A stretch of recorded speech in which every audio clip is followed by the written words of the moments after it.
hear myself through my headphones. Yes, man. Like, I feel real good about this right now. Pay attention, because you are now listening to Permission to Speak Freely. You know, we say we in and out. We be 3 hours. I thought we was in and out last episode. It was 3 hours, man. Yeah. And I never thought, man, you know, I never thought one holiday could do so much damage, man. Yeah, tell me about it, man. I didn't get, but this probably a different type of damage, Eric. Like, this just, for me, this just food, bro. You know, like, I did, you know, all my progress, man, all my 7 miles, my 7.5 miles, it all went to waste, man, in 4 days. You know what I mean? months of like miles and miles and miles with the waste in 4 days, man. Now I'm back to square one, man. Starting the treadmill at 2. I'm back to starting the treadmill at 2 miles an hour, bro, just to give my knees a little bit of a break. You know, to be honest, man. I started at 6. I did 3 miles today, which is nowhere near what I was doing 3 weeks ago. You know? Yeah. You know what I mean, man? So it's time, man. I'm gonna add a little bit to it, Damo, man. I'm the same way, same boat, same everything, man. I had lost like 7-8 pounds, bro, in the holidays. But the bad thing about me is, man, I pretty much accepted it, bro. I said, it's the holidays. It's the holidays, and it is what it is, man. Like, I'm doing a lot of cooking. I'm all in the kitchen. And I pretty much said, F it, man. Like, it is what it is, bro. Like, I'm going to get back there. I'm going to get back to it again. But not right now, man. It's hard for me, bro. It's hard. Yeah. And then your stomach be like, it's like trained to just eat shit. Like, after you go through, like, you know, like, so you got Thanksgiving, right? You kind of spend your day cooking and then you eat. And then you wake up in the morning the next day and you think like, oh man, like, wouldn't this dressing and cranberry sauce and mac and cheese and turkey be good for breakfast? so then you eat that shit for breakfast. You know, then you throw your mac and cheese in a crock pot. And then you think like, I'm waiting.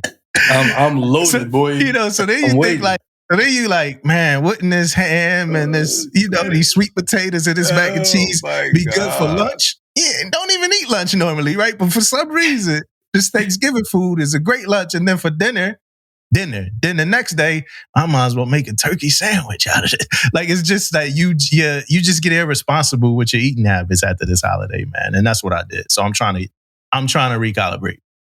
Hey, man, I go in the kitchen. I say, man, I'm just gonna get some greens and some dressing. Boy, by the time I open that refrigerator up, bro, I got the whole plate back again, bro. Every time I can never get like one thing. I'm just gonna get this right now. Man, whole plate, bro. And you know what make it worse is because your wife be making a plate with you. You know what I mean? So it just boosts your confidence. Like Angelique be in that joint making a plate too, bro. I was like, all right, just throw that on my job. Hey, and then Ella, hey, look, man, the difference is this, though. Ella getting that, she makes her a full plate, but man, she taking like spoons full, bro. Like, she looks like dipping it. Me, I'm getting like piles on there, bro. She taking a spoonful here, a spoonful. Did you eat all your pie? Me? Oh, hell yeah, I ate that pie, bro. You never ate pie 5 days straight in your life, except for Thanksgiving week, man. Yeah, might as well eat pie again tonight. Hey, every time I had coffee, I had pie with it, bro. Ain't nothing like some sweet potato pie and some coffee together, bro. Yo, that pie be heavy as shit. That pie sits heavier. Like, you be straight after you eat the food. It's the pie that's it. After the pie, that's it. Like, you feel guilty, like you just committed a sin. Like, that pie is it. Hey, yeah, man. Yeah. That pie is it, man. Hey, for the listeners, we love y'all. Hey, thanks. Y'all been rocking with us. We gonna get right into it. We're gonna talk about this crockpot gate. Man. Oh no, we not. No. Yeah, we are, man. No, we not. Y'all, the listeners off that, bro. The listeners are off that. No, I'm not. Look, ain't even the first slate. That's not a first slate topic, bro. Like, yeah, look, man. The crockpot was a secondary, not the primary. All right. I didn't make it to Thanksgiving. My kid's mom did, right? And it was good. Yeah. I made it later in the week out of spite with some friends. They came over, they ate it. They was like, hey, man, this is a solid, promotable, progressing evaluation. Yeah. You know what I'm saying? And that's it. And it was good. Yeah. And I took it to work. I was like, yo, man, this is good. And that's that. But let the record show that you put it in the oven as primary. Crockpot is an option if you crunch for time or something happens, man. That's a backup option. What? And it's not a shitty option, all right? Damo. And that's that. Oh, and then when I said Manda, you're not off of it. All right? Uh-huh. All right? Then they said, man, there's like, oh, hold up. Crockpot mac and cheese and then green bean casserole. Oh, Amanda? No, Amanda from Queens, South Jamaica made it, not Amanda Taylor Swifty looking, okay? Yeah. All right? Just put that out there too, man. So blink right. twice. Blink twice, bro. Blink twice. Hey, all right, I'm good. Cool. All right, he didn't CMC this. He didn't CMC this crockpot mac and cheese, man. Primary, he talking about primaries, secondaries, and shit. Bro, Manda gave him that call, bro. Yeah, that way. Manda called him, yo, like, hey, look, yo.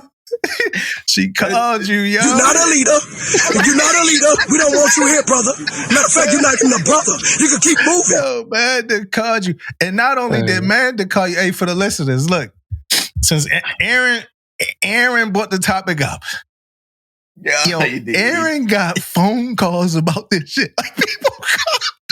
Yo, Mike Evans called Aaron about this shit. Like, they had to talk. They had to have a personal. It's like if you put a political post out and somebody call you. That's what they did to Aaron over some mac and cheese, bro. Yeah, they try to talk him off the ledge over mac and cheese. I did the same. I would do the same thing, man. I would do. It was like, yo, man, are you all right? Are you okay? Well, yeah, Mike. What you mean, am I okay? It's like, brother, come back from the sunken place. What? It wasn't just saying homie that was on the phone with you the last time. Are you? It was Mike May, retired IT1, Mike Evans. And we'll get him a five, man. We got to get started. Oh, man. It was horrible. All right, I'm cool, man. Shout out to Mike. It's good to have people that care, man. Let's just straight to do better. Look, this might do better. Maybe Aaron to disagree. Who knows? Hey, for like accesses to websites and things like that for Triad, I think we need to be at a point where we giving people a suite. Like, I feel like the CMC needs to check into the command and have a suite rolled out of the accesses that they need already.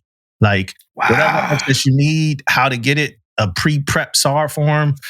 It need to be a division somewhere that helps. And these are first world problems, I know. But it need to be a division somewhere that help with the loadout. It's not even, to my knowledge, it's not even like a cheat sheet that tells you what you need. When I took the seat, I hit up Aaron, like, hey, what accesses do you have? You know, I just think like I think we need to come somewhere and it need to be turnkey almost. Like, hey, this.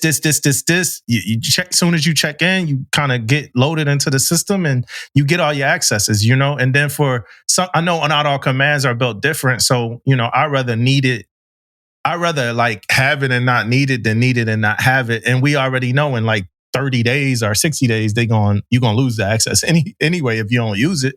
But I'd rather that instead of, all right, I got to do my HIPAA again and get MERS, and I got to do this again for my Navy assignments. I got to do this again with it's like mad processes, man. Load us up. That's my dude. Hey, Damo, somebody didn't heard your call, bro, because when I went through CMC and Cobb school, I had a paperwork, bro. They told me what accesses I need. So when I went to the command, I just pretty much gave that to the ITs. They had all the list of everything, all the accesses that we need. So somebody has heard you. They knew that there was an issue because I sure got one, man. In my little blue folder that they give us in there. Yeah, I had that layout in there. Bro. It's at work, but I make a copy of it sent to you. Yeah, hey, don't gatekeep it, bro. Like, you know, don't gatekeep it, dog. Like, you know what I mean? I hope you. Yeah, I need that too. I got a list, but man. I need that too. Yeah, man. Damo going in today, man. I'm here to put up 25, 15, and 7. Yeah, That's all, man, too. That's it. I might pull a LeBron, man. I might pull up a LeBron, man. I might give you 8. Could have got 10, but wanted to go for the win. 8. Yeah, man. 8. You got to do 8, better 10, than and 10, bro. Hey, man, I got a little bit of a rant, but my do better is a little bit different, man. My do better is for the school system, man. I got a problem with the school system. Now, I'm telling you right now, don't come at me because I said the school system. I'm not talking about the teachers. I'm talking about the principal, assistant principal, and the office workers, right? My son plays basketball. You know, he leaves school early a lot to go to these places and play basketball and do these things. Why am I getting email? Like all week he had a tournament. Why am I getting emails saying he tardy from class? Like 3-4 emails every day saying my son is tardy when he is going to a school function basketball. I don't understand the system. Please make me understand why am I getting these emails for him being tardy? And I have to kind of like, I guess I should be sending a note to the school saying he's not going to be in these classes because, you know, he's going to basketball. You know what I'm saying? Like school function, like you don't fucking know that. Like it's crazy to me, man. But that's my do better for the school system. I don't understand how, you know, I should be sending, you know, messages. I got that same problem. My daughter, I called the school and like I just dropped her off. So what they said was they take the muster every class. I had one teacher last week, new teacher, she didn't know the students. So Alyssa was right in a class. She didn't recognize Alyssa. And she was like, oh, she's absent. I was like, no. So I called. And it's like, oh, yeah, that's our mistake. I'm like, all right, are y'all going to rectify this on her record? And I know y'all doing y'all best, yo. But yeah, they take muster every class. But for your son, like, they don't have like a roster of all the student athletes? That's what I'm saying. It's crazy to me, man. Yeah. It's crazy. Yeah. Help me out, people. Help me out. I'm sure Aaron. But my little rant, what happened? What you say? No, it's cool. Our time is kind of off, so he had a laundry list of do-betters. I said, I'm sure Aaron has a laundry list of do-betters. It's been a big week in politics. Don't actually, man. I'm calm with it, man. It's been a big week in DC, man. I know you got a lot of do-betters, man. You know? But I don't have DD214 coverage, man, so I can't go all the way in. That's that. He said I can't go all the way anymore. Yeah, you know, I don't like when a whole group of people are called garbage. I'll tell you that much. I don't know. I'll see. That's my do better. Don't call people garbage. I'm glad I don't know what he's talking about, people. Well, people know what I'm talking about. Don't call people garbage. Recognize humanity. Yeah, let's do that. What's your joint, David? We gotta get off air and joint. Gotta leave it. Well, yeah, man. I got a quick rant, man. So, but not necessarily a rant, man. I just saw this article about, you know, the Truman, and they talking about the collision. They talking about the aircrafts that got lost, and I think one was friendly fire, right? 2 got lost, I think one was friendly fire.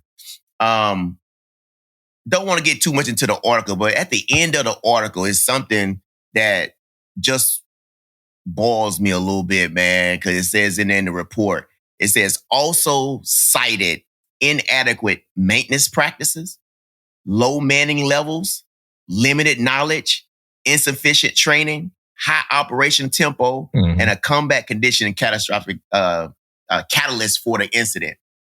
Hey, if you've been on any platforms or been around the Navy for a little while, every one of those things can be in every article. Every incident that didn't happen in the Navy, you probably can throw at least 3 or 4 of those things in there automatically, like a cut and paste. Right? We've been talking about it like forever, man. Like we talking about limited knowledge. A lot of that limited knowledge coming from timing. Right? We having events after events after events. It ain't easy no more. Like, and I know I'm just talking about it, but it ain't easy for the knowledge and the training and stuff that we need to get done because we got so much shit going on every day. And now I'm at an aviation command where it don't even stop. Nothing stop. You go from the ship you flying, you come there, when you flying, you like, it's hard to keep up and hard to train. Manning, come on, man. Like, I think my manning right now, where I'm at, is like 30% for Chiefs. That's the knowledge, right? Like, it's like, it's crazy when a lot of this stuff happens. I just want to say this, man. We've been talking about Manning for too long, man. Like Manning and things like this for too long. And I know we got things in place, right? With the CMs and all that stuff, especially for a senior enlisted. But at the same time, man, like it just makes me upset a little bit to see this in a report. You know what I mean? When we already know the answer. We already know it's like that's everywhere damn near, man. Everywhere. That's all I got, man. Like, like that's what y'all to me, came up it seems like convenient amnesia. Like you said, every report can have that. We talk about it. People come evaluate. You push things, so you make calls to Millington, all that, and they know it. But for some reason, it's like, yeah, y'all gotta do better with this. How can you do better? Like, how can you make this meal if you can't get the groceries to make it? Like, So I think they just say it. Oh man, well, I think maybe it's back to that mindset of, anchor up. Can't anchor up all the time. Some things, no, stop. We cannot do this because of X, Y, and Z. It's out of our hands. We've exhausted our means. It's up to upper echelon to fix this. So,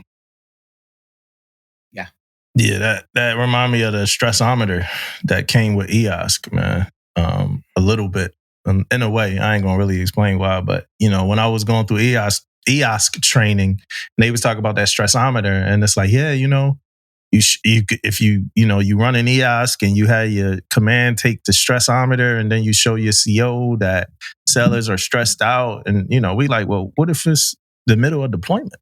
And they like, what if CO come back and say that? Because I've went to COs and like said things before I became a CMC. It's like, and COs had, yeah, of course, we on a COVID deployment. Like, yeah, people are stressed out. At my command right now, like the sellers, they normally live right next door to the command, and now like due to issues, they had to move to Bethesda. So that's just living in Bethesda and working in DC is a source of stress, So I'm, I had a meeting with them last week. I'm like, what's up with morale? Is it better this year than last year? And they like, no. I'm like, damn, shot to the heart. You know what I mean? And I'm like, well, why? Then it's like that, that thing that we can't get past, it ain't nothing we can do about that.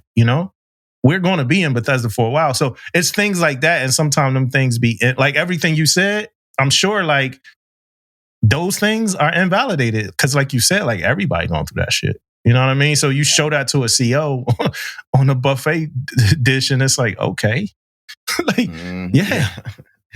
what can we do? We could do what we've done, like them same notes. You know what I mean? Like, I don't get some things will always pop on DOX. Our DOX came back, and CRT's diving into it and looking at the trends from last year, and some things will always be there. What's that thing? I think it's Sisyphus pushing a rock up a hill. It's like, you're always going to push this. It's always going to be there. It's always going to. He's not saying you're throwing your hands up. No. But some stresses are inherent to the position, to the command, to the mission. Yeah. Don't act surprised if it's still there. Yeah. If we ain't about to get all of this shit now, Aaron, that's where your politics argument kind of comes in at. All of this shit got to deal with money and politics, right? You get more money, you get more people, you get better equipment, you get better things, right? And that's just my simplex way of thinking. Speaking on a simple way of thinking, we had a conversation last week, and it was about what was it about? It was about chasing rank. Yeah. Middle of the conversation, I made a point about instances where I see people prioritizing FaceTime over doing like the work that they do. And prioritizing FaceTime over doing the work that they should be doing, that's like literally what I meant. Like not focusing on what they should be doing and doing and trying to get FaceTime. I put it out as a clip, and like edited the clip the way I should have to create conversation, right? Like, so it's a lot of parts kind of, and there was a part where Aaron asked me for, like, if you listen to the whole episode, it was a part where Aaron kind of asked me a question and I clarified it. I'm like, yo, we do this a lot. It's funny because, you know, we kind of saw it coming already. I'm like, we do this a lot. I was like, so I'm going to clarify it. I'm talking to the people that, boom, boom, boom. So what I want to do with us today is kind of just have a talk about FaceTime, because that wasn't a talk about a FaceTime. And as far as the point that I made, hear me and hear me good. I'm here to double down. I'm here to double down. Hear me and hear me good. I'm here to double down. I'm here to double down. I'm here to double down, right? But I'm gonna do it a little different. Hold on one more time. Hear me and hear me good. I'm here to double down. I'm here to double down. But I'm gonna do it a little different, right? Let's talk, right? This ain't one of them. I talk, Aaron talk, Damon talk. Let's just talk. The first thing I kind of want to talk about is let me go back to a story that I think I shared here before we get too deep into it.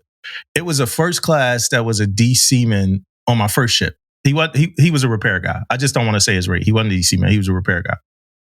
He was the hardest worker on the ship, hands down. Like, nobody worked harder. Even I knew some very hard workers. Nobody worked harder than him. He was a first class. He got his eval debrief, and I remember, I don't know why I remember all this, because it's not a lot of stuff I remember when I was a junior seller, but this I remember. He had a really bad eval, like just shitty. He was no contest the hardest work on a ship, and I remember looking at him and not ever wanting to kind of be in his position where I'm like the hardest worker on a ship, but I go unsung. Like nobody knows who I am. I'm only the hardest worker on a ship, right? So I remember that, and I took note of that, and I wanted to make some kind of like different like things in my career where I understood what I could value, what I should be valuing and stuff like that. Like, yo, it's not only about outworking everybody, especially as you climb higher and higher up the rank. So I want to read a couple comments from people. I want to also start by reading a couple comments from people and try to bring all this back in together. Last note before I get to these comments is I already know the people that know. You know what I mean? Like, I already know the people that know. They knew what we were talking about from the beginning, and they don't need any explanation. But we're going to get into a couple things that when it comes to FaceTime so we could clarify some stuff. I'm going to read 3 comments from people and then kind of go. So somebody says, putting in the work will never hurt and should be the goal. At the same time, every ranking board I've been in, it is one that has put in the work, has the resume, and no one knows who they are. You can't be a silent assassin, right? Somebody else says, to be fair, I did a CDB 2 weeks into my second deployment, and my chief told me all you need is FaceTime. Stay on day shift and show them what you do. That following March, I got that EP. It's definitely real to an extent. This person did not at all disagree with nothing I said, honestly. And I kind of replied to that person in the comments. If your chief told you all you need is FaceTime, that means you got the other shit. You're doing the other shit. Now you need a little bit of FaceTime so people can see what you're doing. That's not a bad thing. But let me read this last comment. It says the Navy's eval system has a fundamental flaw. It rewards visibility over genuine performance. To me, that's not a true statement, right? And I'm gonna keep reading it, but I just don't think it's a true statement. When we talk about the eval system, we talk about what's in black and white regarding the eval system. And in black and white, it does not say reward visibility over genuine performance. That's what happened when people touch these programs and they do what the fuck they want to do with them. But we're going to get into that in a second too. Everyone in the organization knows this. And in many ways, we're all guilty of allowing the pattern to continue because it's become the norm. But the truth is undeniable. Politics too often outweigh merit. And the sellers who carry the mission quietly are the ones most overlooked. The solution is simple and overdue. A transparent, data-driven evaluation process that measures real output, not FaceTime. When we honor actual performance, we restore trust, strengthen morale, and build a Navy that reflects the excellence it demands. The reason why I read those comments was not because I vehemently disagree with them. That's not why I read them. I read them because I've heard that said in many different rooms, many different times. And it's validity in every comment that these guys, kind of said. Yo, Aaron faces, bro, they get me every time. Yo, his faces get me every time, man. So I'm just listening, man. Them faces, boy. So what I want to kind of open up the conversation with you guys is it a such thing as good FaceTime, aka FaceTime with good intentions, and is there such thing as FaceTime with bad intentions? Oh man. Hey, let me start this one off, man. Hey, first off, I want to say, hey, again, you guys are watching a clip. I just want to say that first, right?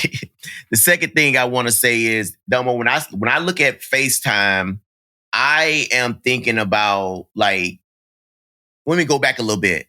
There was the statement that you said from one of the listeners about hard work is not valued. That is not correct.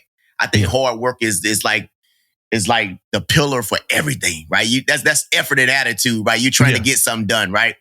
So the second part of that is that I think FaceTime is more like, if I come to you and I say, hey man, they need to see you a little more. What I'm trying to tell them is, you may need to get a collateral something. You know what I mean? Get something else besides just doing your job at a high level. Maybe, help the command out a little bit, right? I'm all about impact, right? How are you impacting the command? Yeah, you're doing a great job in the division. I may say, hey man, you may need it. I don't use the word FaceTime like that, but if I say you need to do a little bit more, what I'm saying is that maybe get a collateral something, get a departmental collateral, get a collateral, for the command and make an impact like that. So how are you doing that? That's what I mean by FaceTime. I don't know if I answered your question or not, but that's kind of what I mean by that. Well, the way I respond, I'm going to just read what I said to the person in response. I said, healthy FaceTime equals picked up command, is what you said. Picked up command CFL, a valuable collateral at the command, and is now running a command's PT program. Therefore, your name is a little bit out there and you're making an impact outside of your work center. Comes with the job. Unhealthy FaceTime, running into your triad's office 3 times a day to tell them every little thing that you're doing, but never accomplishing anything because most of your day is spent chasing the triad down. This kind of FaceTime is not valued in the eval system. However, some people have convoluted healthy, unhealthy FaceTime and now think anything is the thing. That's not the case. So I said, what I'm talking about in this clip is the prioritization of unhealthy FaceTime. That being said, hear me and hear me good. I'm here to double down. It's not a good thing. So Aaron, do you think it's a difference between healthy FaceTime and unhealthy FaceTime? Yeah, there's a difference, a big difference. Unhealthy FaceTime is a brown noser. You're just in the face. You're just trying to crack jokes, not a regular interaction, conversation, crack a joke in there. But that's unhealthy. That's bad. But the sincere one, there are things in place to get a person legit FaceTime. Like you just said, the picking up a collateral, you're doing a collateral that puts you out there organically, naturally. So you're going to be out there doing the things that support, the command and people in the mission. That's sincere. That's the point of collaterals. We have things that we need to improve, quality of life and essential things. That's a natural way. And then I'm going to go back to leadership. That's the point of having a sailor in the spotlight. That's the point of having someone being nominated for of the quarter. Yeah. When I was on Destroyer, I knew the engineers based off of when they got a spotlight out of all hands to Attaboy, a BZ. When if some important person was coming to the command and, CMC or someone's, hey, we got some people coming, who should get a coin and get recognized by fleet such and such? Yeah. That's the time to do it, to get legit FaceTime. That's why I think it goes back to hate to say leadership all the time, but it's leadership. There are things organically for legit FaceTime. It has to happen. You know, I'm gonna go back to the engineers. I knew the engineers at eval ranking boards based off of, I knew they were always away doing a job if they're that qualified, but their names came up for BZ. When the 1MC came on, hey, shout out to this person, you don't see them as much, they're working, shout out to the CSs. Like, use the organic means for sailor recognition through collaterals, BZ, sailor in the spotlight, and your other quarter of the year. That's legit FaceTime. And also to add to that, it's easy to identify unhealthy FaceTime, right? Yeah. If you don't own no collaterals, you don't own anything to be in the triad office, why the hell you in the triad office, right? So it's easy to identify, those things too, man. So just keep that in mind. I mean, this is a great conversation to have. So I love all the comments. And sometimes we, like Damo said earlier, we know the right answer and we just want to challenge it, or you didn't read the whole clip. But at the same time, man, like we really know what unhealthy FaceTime and healthy FaceTime is. Oh, there's one thing I do want to add with the healthy FaceTime, and one thing is about the narrative. So for my command, large command, we have these enlisted aides, and it'll be a second class or a first class who they know their job down pat, but they also have a good administrative skill. They're a good organizer. We don't have any yeomans that are going to be designated to help out the triad with admin and scheduling. Previously, 2 of those EAs were meritorious advanced. Some people on knee-jerk reaction thought they got advanced based off, oh, well, that's just them working for the triad. No. It's because they were vice president, president of this. They ran training teams. They were sought out by name, by leadership to troubleshoot or to take care of certain things. So their body of work over their time at the command and their career resulted in them having a very strong nomination for meritorious advancement. The metrics went out, and then they were meritorious to advance. To the credit of the system, of the command, people didn't. The resounding narrative was like, "Oh yeah, that makes sense." Not, "Oh yeah, that's just because they're right in the face of the XO and CO and CMC." Nah. So just make sure the right narrative is there, not spin doctoring it, but make sure truth in reporting, and there's like clarity in what goes into nomination or recognition.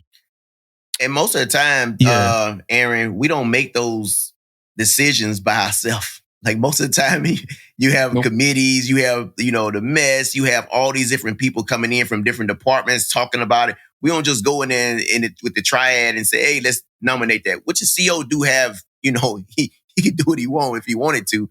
But at the same time, they normally take, our recommendations, or at least hear us anyway on stuff that came up from the mess and things like that. So we don't just go in there and say, oh, who we want, throw them on the wall and see which ones stick. Nah, it don't work like that. Yeah. And we talked a little bit about collaterals in this conversation.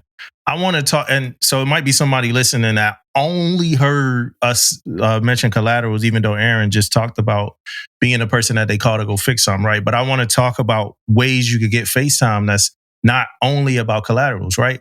The drill and watch standard. The drill and watch standard is going to get FaceTime.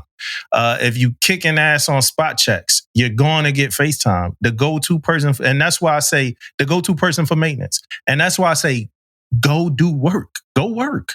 If you go work, you're going to get FaceTime. But like, some of this is rate dependent, but not really, right? The best CS in the galley, like you kicking ass in the galley, eventually people going to know who you are. You're going to get FaceTime, right? They might move you up to be the CO's CS, right? This is a natural flow on how to get it. As you rise up in rank now, like we already talked about, take on something, become MWR president, right?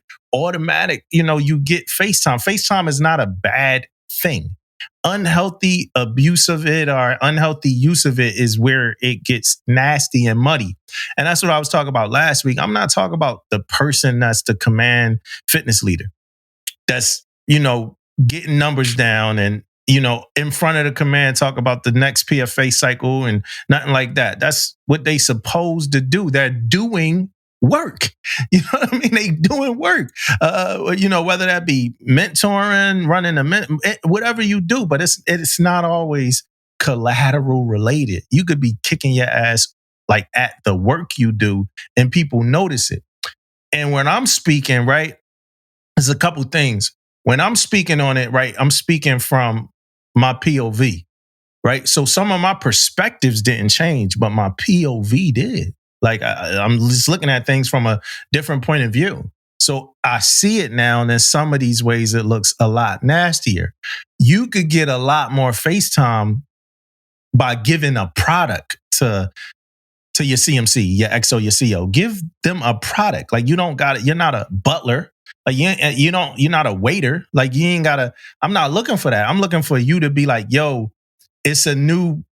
Can I build a program at the command and then actually build it? And that's kind of the coin turn now at where I'm at, because when people come to me with ideas, I say do it. So that's, and I think some people be like, oh shit, I wasn't expecting a do it. You know what I mean? Like, yeah, do it. Like go ahead and do it. We want that. That means if you have a bright idea, that means that means ownership. You give a damn. That is legit FaceTime. Hey, this person really cares about making us look better and perform better. Yes. I do want to add another thing too for legit FaceTime is volunteer to be a side boy or to participate in promotion and retirements ceremonies. Right? You can meet somebody, have a legit conversation during rehearsal. That's legit, sincere, organic interactions. You talk to somebody, hey, you know what? Hey, I have a package coming up. Oh, really? I'll take a look for it. That puts a face to a name on that folder. And that's not brown nosing. Yeah, that's social engineering. That's just putting yourself in the room. I was listening to Janina Simmons talk, right? And she was talking about the Army. And she was talking about how in the Army, she's talking about the people that complain in the Army. And she was like, well, the thing I like about the Army is everything's spelled out for you. They tell you if you do this, you get in trouble. They tell you if you do that, you get in trouble. They tell you this. And she was talking about, and I can't fully this was a great clip and it was really, really good. But my piece is on like bitter people, right? So and I think sometimes people don't understand or don't know. Right. I'm not a fleet. I'm not a force. I'm not on a carrier. I'm a CMC at a command. Right. And I'm speaking out about FaceTime. Right. To me, whoever would have done that, that's an effort to change the narrative. To me, that's an effort to change the narrative. And I see people like, man, we need to change the narrative though. Like, it's my, that's what we trying to do. You know what I mean? Like that's what we trying to do. And it's CMCs talking about it. Like if you look on the comments and you look at some of the people that's commenting, it's Master Chiefs like, yeah, you're right. It's like there are people trying to change the narrative, but if we live in this continuous, and I always had this conversation, like what happened? Like, how do you get people to realize that the narrative has changed? And I'm not specifically talking about the evals and FaceTime. I'm just talking about sometimes it takes like 6 months to realize that the culture changed. Like it's different. You know what I'm saying? They might not know the culture changed to a person left. Like, there are times where, yo, man, you might not think this CMC or this person's leadership was good. And then they leave, they're like, yo, man, I really miss that cat. Yeah. Yeah. Yeah. That's facts. That's facts. And you got to constantly you got to have receipts, man. Like you have to have, it's sad, I remember my CMC, Suze Whitman was like, yo, you have to toot your own horn. And I was a junior seller. She was saying it like, you got to toot your own horn. That's why some companies put up like progress reports. Like this is what we are, these are our quarter earnings. Like, so the people could work there could be like, okay, it's some value here and what I'm doing matters. And I think as leaders, we got to find creative ways to also be like, hey, this is this and this is this and this is this.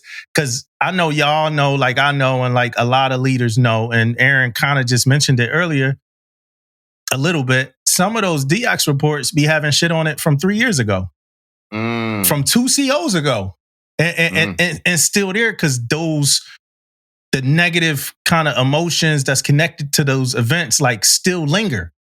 So you have to sometimes hit that shit on the nose. Like, hey, this happened. This what we did about this, and boom, boom, boom. Like, so, and I know that's kind of veering off from the FaceTime conversation, but yeah. So I think, just to kind of sum it up, man, like it's a lot of ways to get really healthy FaceTime. And I know we got like a couple of our listeners that always listen to us listening like, man, y'all ain't even have to explain that shit. But maybe it's some people that we do have to explain it to. FaceTime is not a bad thing. It's not a sin. It's a really good thing. And you just got to be responsible and do it the right way, man. Don't just be, don't do it nasty. I don't know what else to, else to kind of get to when it comes to that. Don't be nasty with it, nasty man. But just having conversations and meeting people, you have to do that. When I was on the fence and thinking about putting in for command, I got selected to go be a mentor at the Constitution. Right? Yeah. Greg Vidari, I don't even remember him, Damo. He was the force, I think, for CNIC. He was up there with all of, leadership mess. And he was just, talking, giving charges. I was talking to him, and he's like, what are you working on, man? I was like, well, actually, I'm thinking about going command. And if my package comes in, it's probably going to come to you. He's like, all right. I was Aaron's like, all right, I'll be looking for it. That was Say it. again? What's so funny, man? No, what'd you tell him? just say my package, again. Man? It's gonna do what? Just say it again. No, go ahead. Just keep going. My package gonna be coming to you? Is that it? Yeah, I'm listening to you. I'm listening. Yeah, I know you listening. Yeah. Sorry. Yeah, so the package came to him. Mm-hmm. He put a face to a name, but my recommendations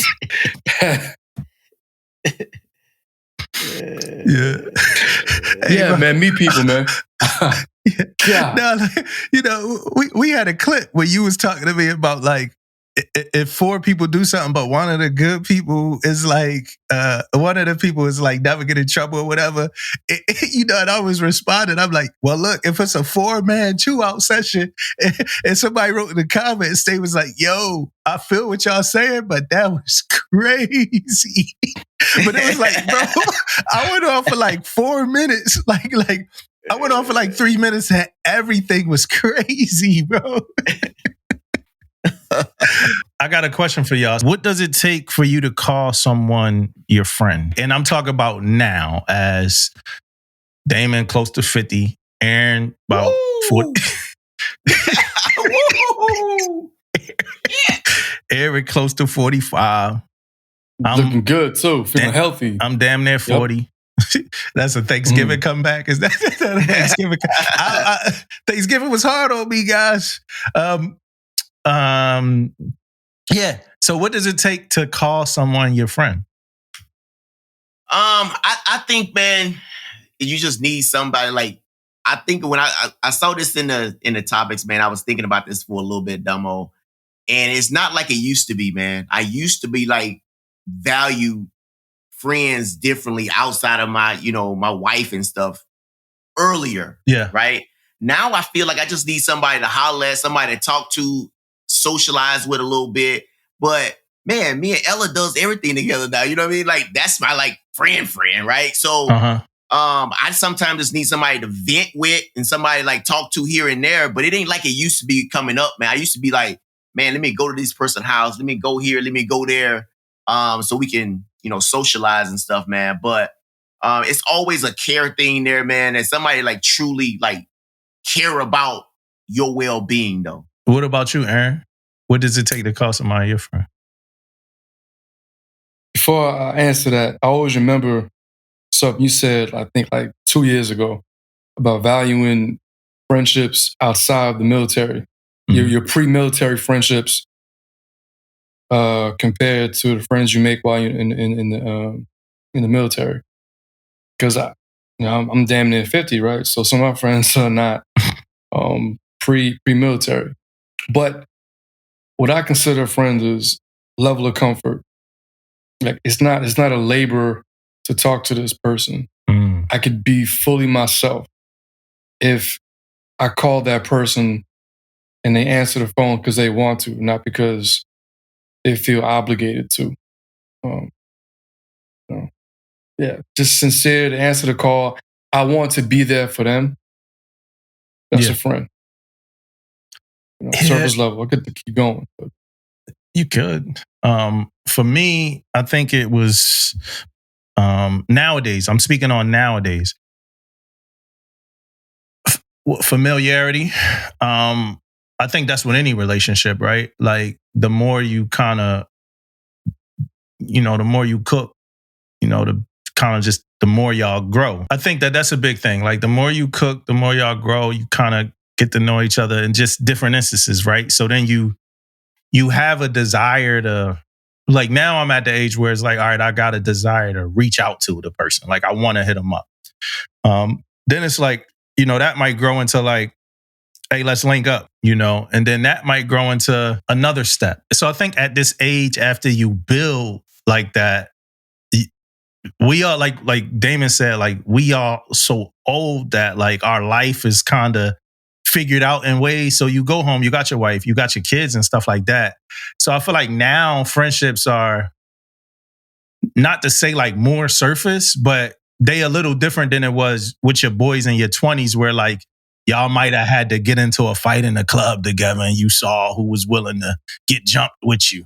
You don't really need to do that. You just need to hit somebody up when you need them, holler at them, swing by their crib, boom, boom, boom, something like that. Where it's not like we had to go through the trenches together or we had to split a sandwich together or something like that. So I think that's the over 40 or over 35 kind of settled down, like way I gain friends. It used to be on a basketball court, right? It used to be in a music studio. Now it's like, let me call you. And then it's like, man. Yeah, regular convo. Like, hey, man, dude was cool, man. Hey, I should get up with you next time.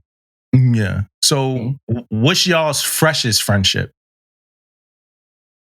Ooh, freshest.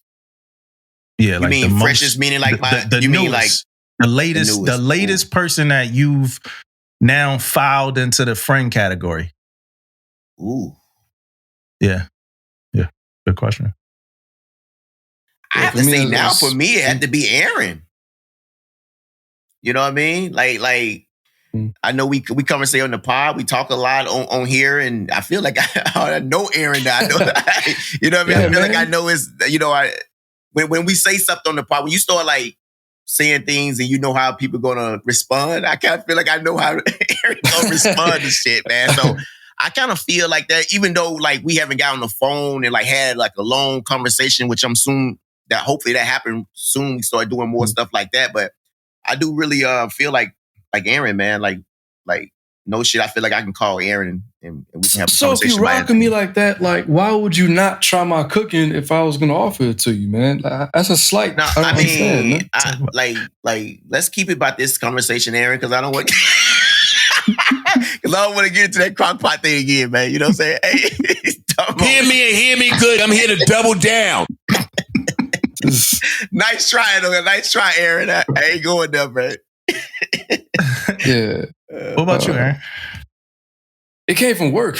I hate to say it's Mando friends, but the Master Chiefs that I have, not that I have, but the Master Chiefs that are at my command, I've got such a heightened level of comfort with them, and they've helped me navigate some real rough waters.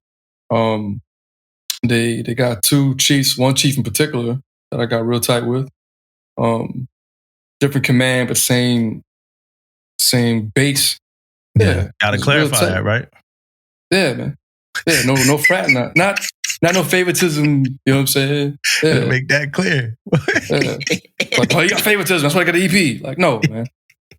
Yeah, but two of them from same base, different command though. So really, the Master Chiefs, and then some of the chiefs that are downstairs. So. Yeah. For me, long story short, is Aaron. Aaron all over the board right now. And for me, is I don't. I watch my wife call people friends after the first time they link.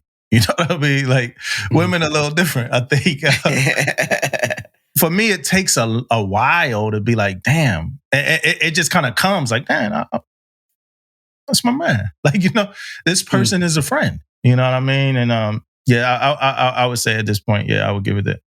That was about to be crazy. Hey, yo.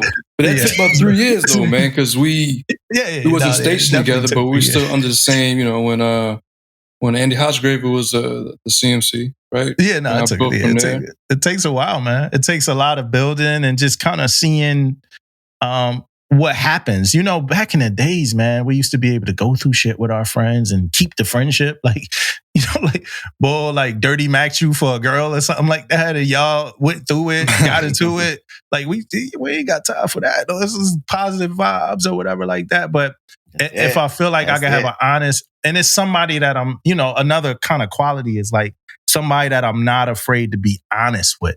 You know what I mean? And that's a big thing. And, I'm not saying I fear honesty, but I'm cautious of, who I'm talking to and their feelings and all that. When we get to a point where I feel like I could just be straight up like, bro, you wrong. That's when it's like, that's my man. You know what I mean? So that's kind of that with friends. Hey, for the listeners, we interested in your thoughts on this one. Like, what does it take for you to call somebody a friend and then think about who your freshest like actual friend is and like leave it in the comments. Never do that. Leave it in the comments, chat. The Bump Serum. I'm gonna finally see. I was having a hard time with reviewing. Stand by for this one, boy. I was having a hard time with reviewing the Bump Serum for a few reasons. When I used it, y'all see I don't really got crazy PFB. I had some stuff on my neck, and that's it. You notice I said I had. So the Bump Serum works. It works. I think I'm gonna continue to use it, or use it when I need it. The thing is, I think you need to keep using it. So I was using it. It also though shines a light on just your grooming practices too, right? So it's like when you decide to shave, when you decide to put the hot ass alcohol, on, and when you decide to kind of, so it works though. One of the things I was reluctant about was because I got marks, but that's pigment changes due to old bumps, but the bumps are gone. I don't have bumps. The bumps are gone for the most part. It's a couple little bumps, but I ain't got no really big bumps, but I never really did. So I'd be interested. I never had a lot. So I'd be interested to see how this works for somebody that's really going through it. And I've seen some, consumer kind of confessionals or whatever they doing now to promo it, but it definitely works. It works. Yep. It works. Are you going to say it works for me? Because someone's like, well, I might have the same effect. I mean, it worked for you. Hey, let me tell y'all something for the listeners, man. Hear me and hear me clear. Yeah, double down. When I talk, I'm talking about myself. I'm talking about me. When I say it works, it's me. And that happens a lot on podcasts too. People talk. It seems like you talking for a whole gang of people, but no, it worked. And with my usage of it and my experience of it, I would recommend it to somebody else. So, Damo, you ever know that on The Simpsons, that one character, the comic book dude? Damon, you watch Simpsons, man? Nope. Fam, that show been on like 40 years. You never watched it? I mean, I watched it. I ran through it. I watched it, but well, they got this character. He the comic book store. I'm gonna double down. This ain't even a say again. They just hearing David say he ran through The Simpsons just sound good. It's like 30, and that ain't even a say again. It's like 30 seasons of The Simpsons. Like they had somebody say hey, I ran through it. Like, no, you didn't, man.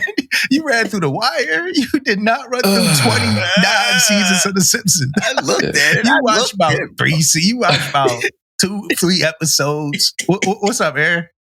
All right, so what I'm failing to say is that they got a character called the comic book store dude. He owns it. And every time someone says, hey, well, it's this, he's like, well, actually, it is this. And he always got to like correct it and put to right, even when it's not necessary. And I feel a lot of people in the comments, in any forum, any podcast, social media, it's like, well, actually, it's this. I'm like, man, all right, man. All right, you got it. You win. Especially on clips. Bro, actually, everybody want. Yeah, it's like, yo, please watch the episode, please. Yeah, please. Like before you make a comment, just please watch the episode and get like, it's a 30-second clip. It may be more to the and the one clip we just put out. I cut that shit up like all throughout it. Like it wasn't linear, and I even left like one little like second of Aaron. Like about to disagree because I did that intentionally. Like, listen, the clip didn't even need it, but I just wanted the world to see, like, yo, it don't matter what you say, Aaron is ready with something to disagree. Hey, I'm surprised. I disagree with that. Like I'm surprised I caught that because I did that intentionally. Like yes. I said, let me leave. I said, I'm like looking at the edit. I'm like, yo, is that Aaron about to like disagree? I was like, yo, let me leave that. And I actually cut the part out after it. I was like, yo, I cannot cut out Aaron about to disagree, man. I'm still tight. I ain't tight, but that one clip where you was like, yo, man, actually, because the inspection they didn't have enough khaki, and I was like, and he was like, you was wrong, Aaron. Damon was like, man, he felt that from his soul. He was pissed off. I'm like, I wasn't. You look mad, bro. You look. I was like, oh my gosh. And the crazy thing is, the conversation that came after that was the clip before that got you in trouble. It was the ATG conversation. I ain't in trouble. For nothing. No, you got trouble. You got trouble for the crockpot mac and cheese. You got trouble. I got in more quote unquote trouble about the crockpot mac and cheese than what I said about clip. Yeah, thank you. Thank you. Man. Oh, somebody got on you. Somebody got on you about the transportation dude, man. Somebody got on you. Or did you see it? It was like on TikTok. The remember when I was talking about Dr. Oz? But it was coming off of you talking about. Yeah, he said, hey, man. He's like, that's a good guy, man. And, he does the great things. And I'm like, all right. Yeah, he got on you. And I notice people say your name, too, when they talk to you on social media. They say your talk name. Right at me. Aaron. They be ready. You know what? I think it's because Damo done painted that picture. You debated and you argue, man. So they be ready for you, Aaron. Like, oh, Aaron got something to say. I understand my role. Like when you said about hey, take a look at the Joe Budden's podcast. And you look at certain personality types. Like I don't know if I fall into the Flip or Mona or Mark Lamont. I don't know. I think we all toggle different roles, different conversations, but maybe my default is, man, he can be tight about that. It would be Ish. If I had to like go Joe Budden, it would be Ish, just grumpy. But Ish say a lot of stupid shit. Yeah, just nah. What the fuck are you talking about, man? He say some good shit, but I don't want to get too deep in that. So another thing, not deep diving, but Netflix, right? They acquired Warner Brothers in an $82.7 billion deal.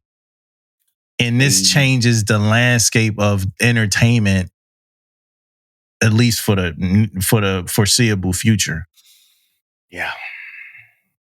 Does this mean they're going to actually make more than 2 seasons of shows? Or are they going to double down more and have a good show and just cank it? Or they're going to put something for studio release and then it's going to be on Netflix within 2 weeks because they didn't get the returns they wanted for opening week?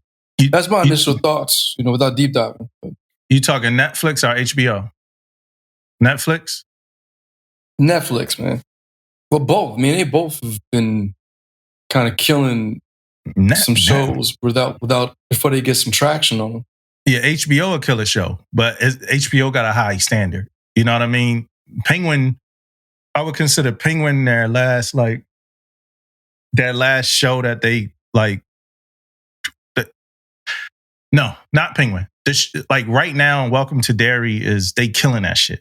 Like they killing Welcome to Dairy right now. Like show got me. They got me, man. Yeah. I think I it's the never best show on forgave them TV. for Kank and Lovecraft. I never forgave them for that. That show, I saw someone said that show should have been on the public forum or discussion as a phenomenon like Stranger Things. That's how it was starting. And they canked it. Yeah, I don't know why that happened, but it probably was a ratings thing, man. It's a hard spot. Everybody man. was talking about it. Yo. Yeah, but were they watching it? You know, Yes. I think it's a hard spot. I don't know how the ratings was. I don't know what happened with that. That was a crazy show that I don't think we understood why it got. But I liked the story enough that I think it came to. I think they had a complete story. I think it was a good story. Like I didn't feel like, damn, where's the rest?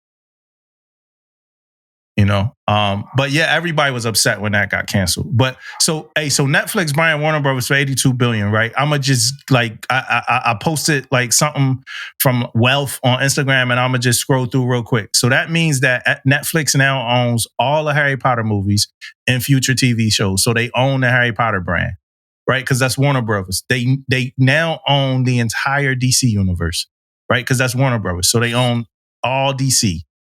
They now own Game of Thrones and all the spinoffs that come from Game of Thrones. They now own Friends, which will most likely be the number one show on Netflix by Q3 whenever they release the slate. They own The Wire. They own Cartoon Network and all its contents. They own Sex and the City. They own Warner Brothers games, including Hogwarts Legacy and Mortal Kombat. They own the film and TV studios, the actual geographical location. They own the studios. I heard they're not going to drop Warner Brothers from the name, but yeah. So it's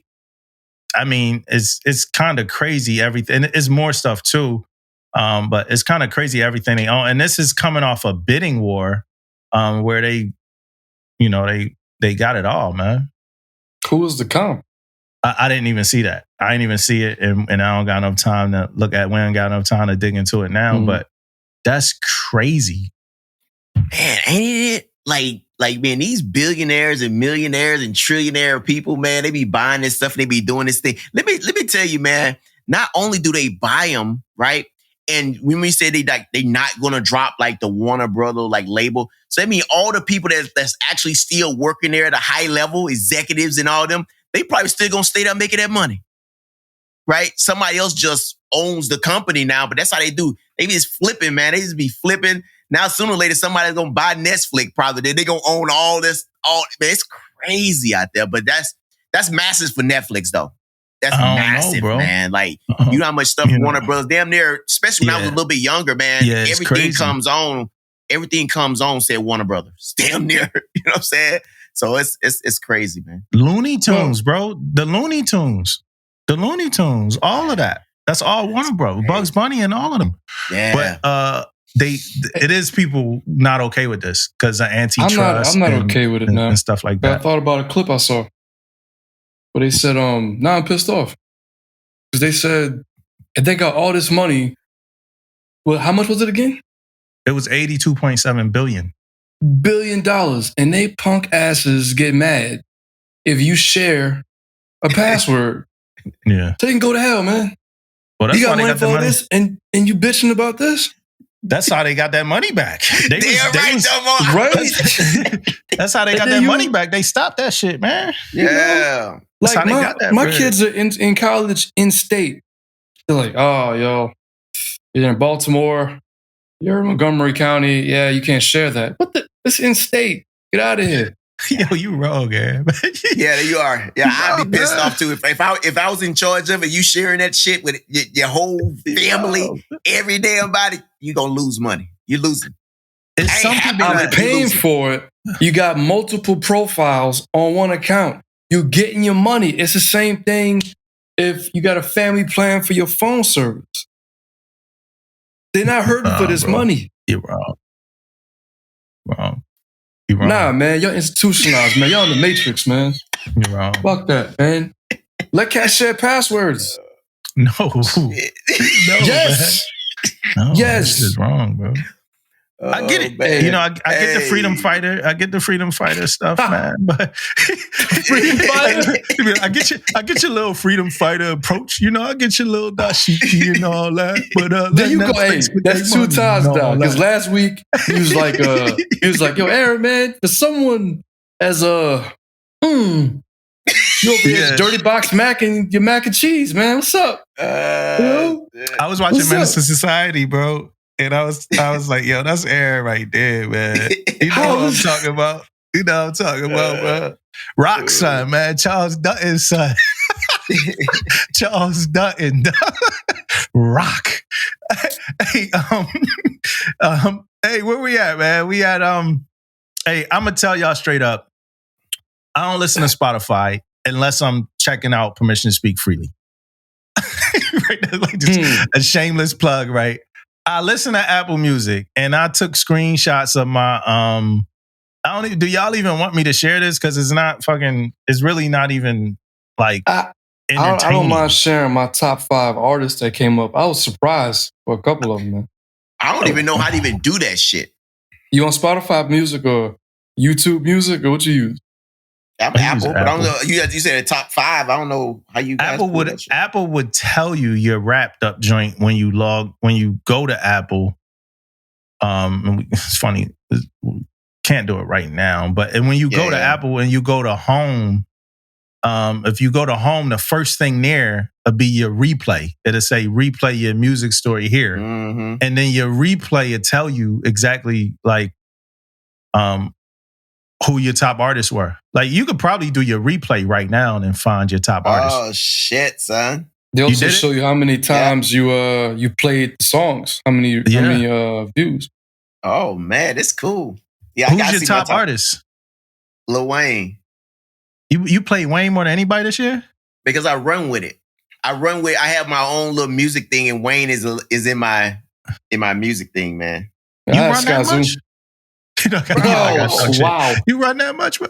Yeah, bro. I be running, man. Yeah, Skyzoo, Aaron, as your number one artist this year? Yeah. Damn. Because it was based off the 2 albums I played a lot. He just dropped the Views of a Lifetime yesterday. What was your top 5, Damon? Top 10. Top 10. Top 10. Well, I get Lil Wayne, number 1. Number 2 is Big Grit. You know I'm a great guy, man. You know what I'm saying? Yeah, Crit just dropped too. 3 is Anthony Q. You know, blues singer. You know, I'm a blues guy. Little Baby in there because he on my rotation too.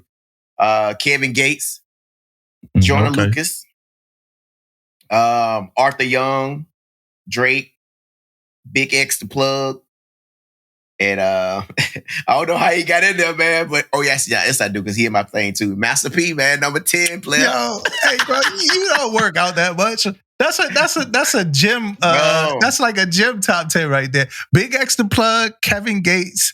Yeah, a couple of them that you said. That's like a gym list. Like in the gym. Why you say I'm in the gym, bro? You know what I'm saying? What you mean, out bro? Like that, bro. What about you, Aaron? Hey, mine makes sense and doesn't make sense. So I'm gonna catch some flack for this because it's me. But shit, here we go. No, it's only give me the top 5. So in Spotify, order, only give me 5. You about to just catch some shit just for that? Get Apple, man. Get your top 10 up. If you don't want your executive producer all in your videos,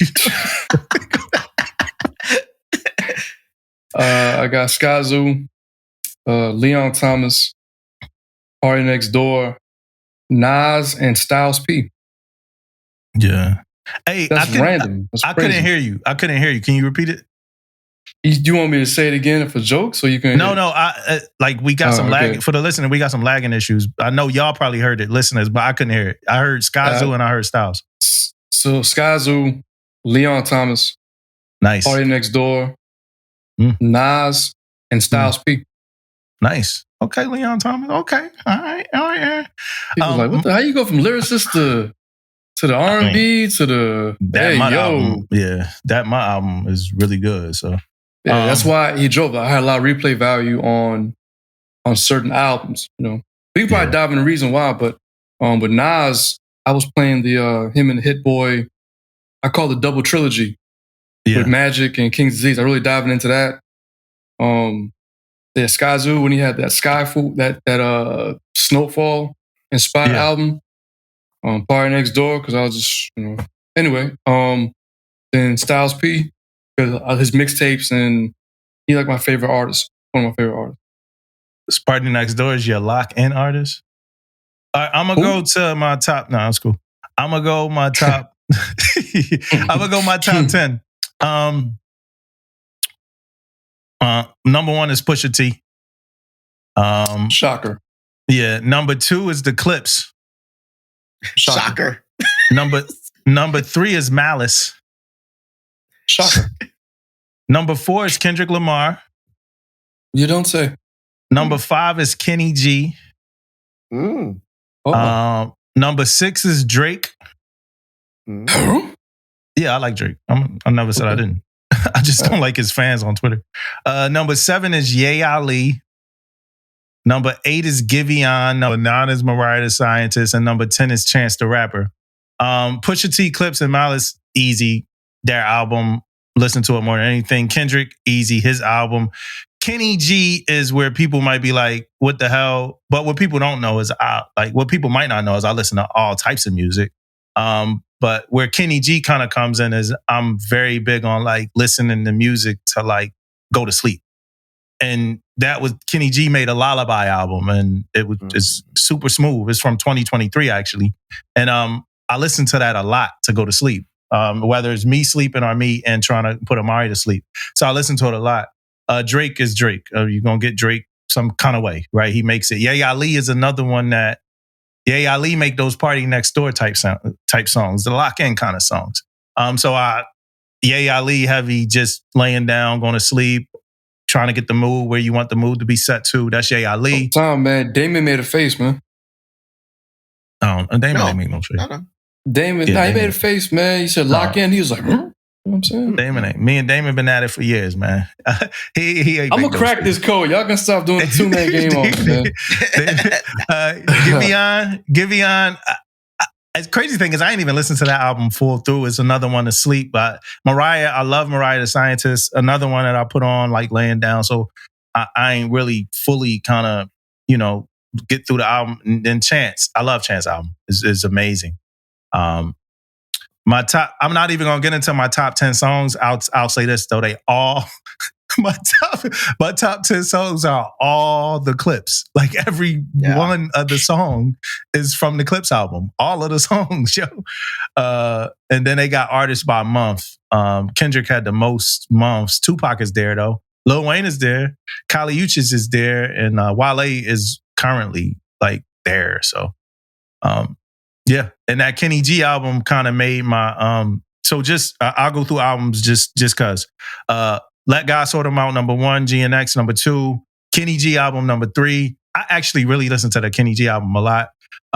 Party Next Door and Drake, number 4, Chance Starline, number 5, Cardi B and Out of Drama, number 6, Kali Uchis, 7, Mariah the Scientist, 8, Wale, Everything Is a Lot, 9, and then Stabbed and Shot 2 still made it on the list this year. That's Benny.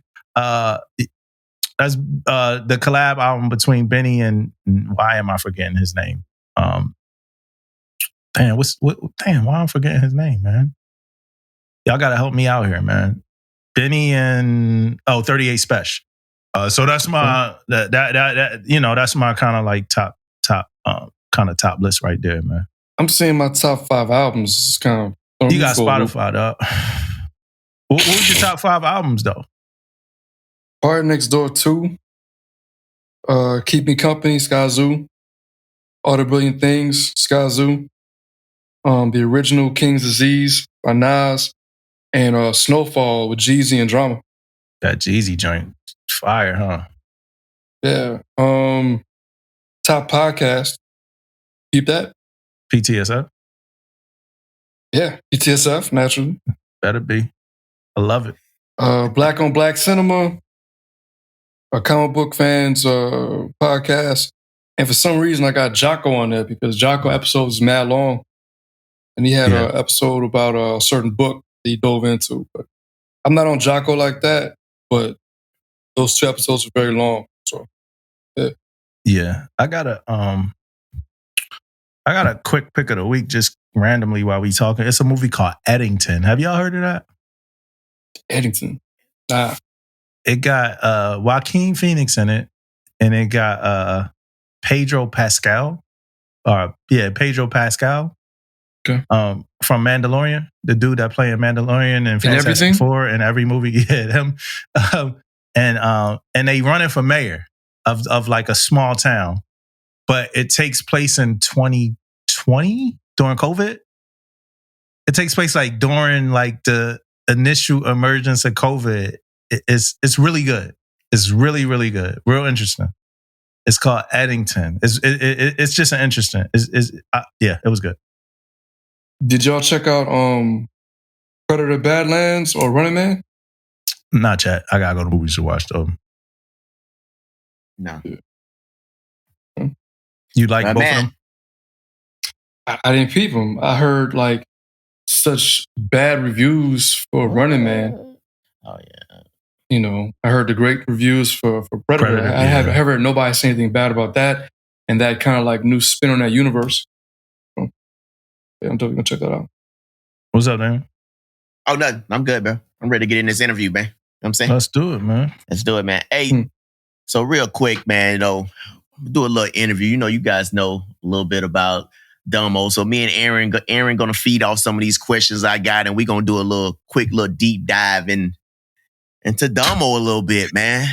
Say again, huh? What you So yeah, hey, Damo, I'm gonna start off, man. Quick question for you, man. And we're gonna start from right here, man. What was Philly like growing up, man? Like, what was that environment like? I mean, it was, what the cartoons say it is. You know what I mean? It was, it was, what they say, like Good Kid, Mad City. That's like the Kendrick kind of thing. It was crazy, man.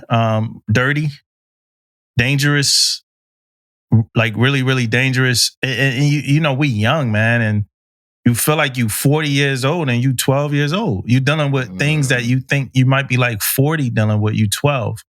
My sister, she would be like the one that got into a lot of fights, so, and she wasn't like afraid, so some of those fights would like come our way. Like I remember getting like slapped like super hard from this girl in school because she wanted to get to my sister, so she couldn't. So she got to me. My sister was older than me. And then I remember telling my sister about it, and my sister kind of fought her, and and it was bad. You know what I mean? But I was always trying to do something else. Like I was trying to make music or like not be a part of some of the things that like was happening around my way. It was bad. It was dangerous, man. It was like certain places you can't walk because it's danger around a corner, or it's like young people killing each other. It was bad, bro. Like. It wasn't good. I went to school in Southwest and I lived in South Philly. And we had fun, man. We did regular kind of young people stuff. We would play manhunt. We would play things that's crazy to think about now, like catch a girl, kiss a girl. And, we would play tag. We would play curveball and, all of those kind of things. It just was, it was the Philly that you read about.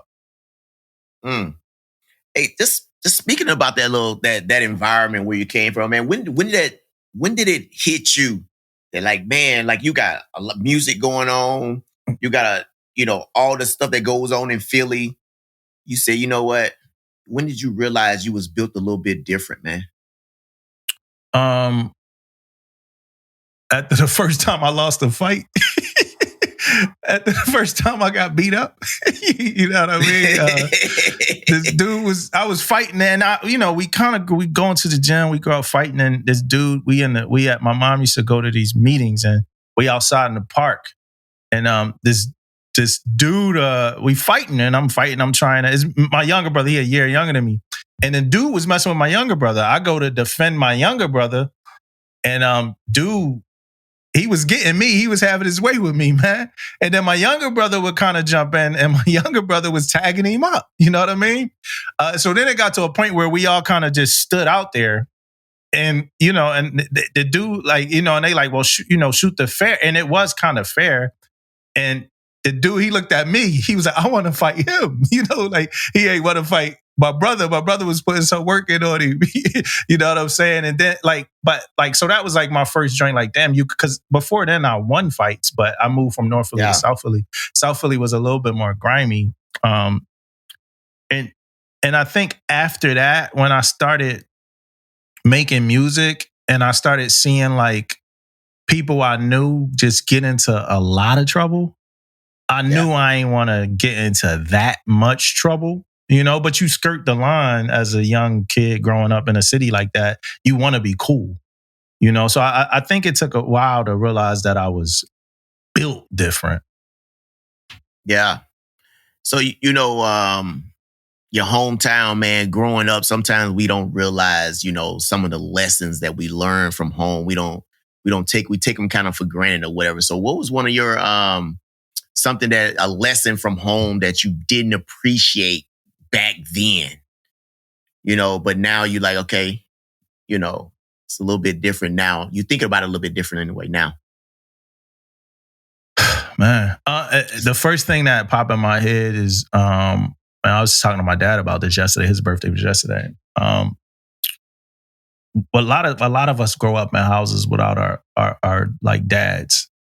You know, and around my way it was like that too. I think I didn't understand that, like, my perspective of my dad was just that. It was my perspective. It wasn't until I got in the Navy and I was hanging out with a friend of mine, and I saw his relationship, like with his kid's mom, and his efforts to kind of like see his kids, and some of them get thwarted due to like the relationship with the mom, that I realized that like the story could be a little different. Like I might not know every single thing. This might be my perspective from the lens that I saw that. And I was able to get over a lot of like heaviness that I had like with my pop. You know what I mean? Who honestly didn't deserve my heaviness. Yeah. But he also had issues with his father. You know what I mean? Who might have also had issues with his father. You know, just passing down trauma. Yeah. So with that, who are some of the people, like growing up sometimes, man, we always want to like impress people, man, growing up. So who are some people that you growing up and you say, man, I want to impress them? Mom, dad, who you want to impress? So I got skipped in elementary school. Mm-hmm. Yeah. I got skipped in elementary school. I went from the second grade to the third grade. So honestly, to be honest with you, I was trying to impress everybody. Yeah. I was trying to like gain the acceptance of everybody. I was younger than all my classmates. I was trying to be less smart. I think it's like Aquila and the Bee, where it's this like line where I think somebody said like something like, I forgot the line. It's like Lawrence Fishburne line from Aquila and the Bee about like living to your potential. I forgot that line, but I was fighting against that because of my environment. So I was always trying to do like, we would leave home and then take our shirt off and wear the white t-shirt, like going to Ali, like in the Biggie movie where he did that. We did the same shit, like put your shirt in your backpack and go to school with just a white t-shirt on, like just trying to fit in. So in that regard, I was trying to impress everybody. Now, in the regard of like just positivity, my granddad, my mom's dad, I always wanted to show up like with something good to tell him. My dad's dad, I always wanted to show up with something good to tell him. My grandmas, they were just always good. And then my aunt that was in the Navy, I always wanted to show up with something good to tell her. Nice, man. So before we get off you're growing up in Philly, man, I most definitely don't want to not talk about your siblings real quick, man. How many siblings you got? Like, I want to get off that real quick. This is crazy. It's crazy. Some of the stuff I ain't expect you to ask me. I got my brother Ian. So my dad got kids. My dad got kids. Like he finding out he had kids, you know, a couple of years ago type stuff. He might have one I don't know about. But so from my mom, it's me, my brother, and my sister. So me, my brother Brahim, and my sister. From my mom and my dad together. My mom has my other sister that's older than me, Chana. My sister Chana, that's older than me. And then my mom had another kid, a sister that's younger than us. And I don't know that my mom want me to fully kind of invest in that story. So, and she listened to every episode. So, but she had a sister that's younger than us. So my mom had 5 and her and my dad shared 3. My dad had my older brother, Mikkel. And then he had my younger brother, Ian. I got another brother from my dad named David. And I think he got another kid. So I think my dad had 7. Yeah, 7. Yeah, so I think my dad had 7 of us. So altogether, it's 9 siblings, I think. Yeah. You sound like Ta-Nehisi Coates' family makeup. Because the dynamics with brother, with his mother, his father, you should probably look that up, man. Y'all run very similar with y'all upbringing from Baltimore cat to Philly cat. Yeah, Baltimore, Ta-Nehisi, yep. And the reason why I bring up until I move on to my next topic, man, reason why I bring it up, we talk a lot about moms and dads, but I tell you what, man, believe it or not, for me, man, it's them siblings who make you who you are, man, growing up, man. Yeah. like that's it's just a true statement, man. Like you spend most of your time with the siblings, man. You know what I mean, as you growing up. So they do have a most definitely play a lot to how you come up and your values and what you're thinking about, but the conversation that you have all the time. Yeah. So the next topic I want to get into, man, because if you have to be living on a rock, if you didn't know Damo, hip hop, rap, and he does a lot. So that's kind of what my first question will be real quick. Did you have a rap name? At one point it was Rage. When I first wrote my first rap. And then it was Damo. It was Damo's like super early. It was Domo. Then one of my friends, his name Rel. At this point, Rel's my brother, but he was like, "Hey, why do you change the way you spell your name when you shorten it?" Because it was Dam. My name is On. He was like, "Your name is On Damo, but then when you make it short, you do Domo." He was like, "Why it's not just Damo?" And I'm like, "Yeah, you're right." My mom still does Domo, but I was like, "Yeah, you're right, Rel." So it wound up being Damo like super early. At one time, I had like an alias. It was called Chuck Uwe. I never did nothing with that alias though. So it was Damo for most of it. Okay, I got a 2-layer question right here. Right, one, the first part of it is, when did you know, that you can make rhymes? You can make words rhyme. And then the second part of it, what was your early influences when it came to rap?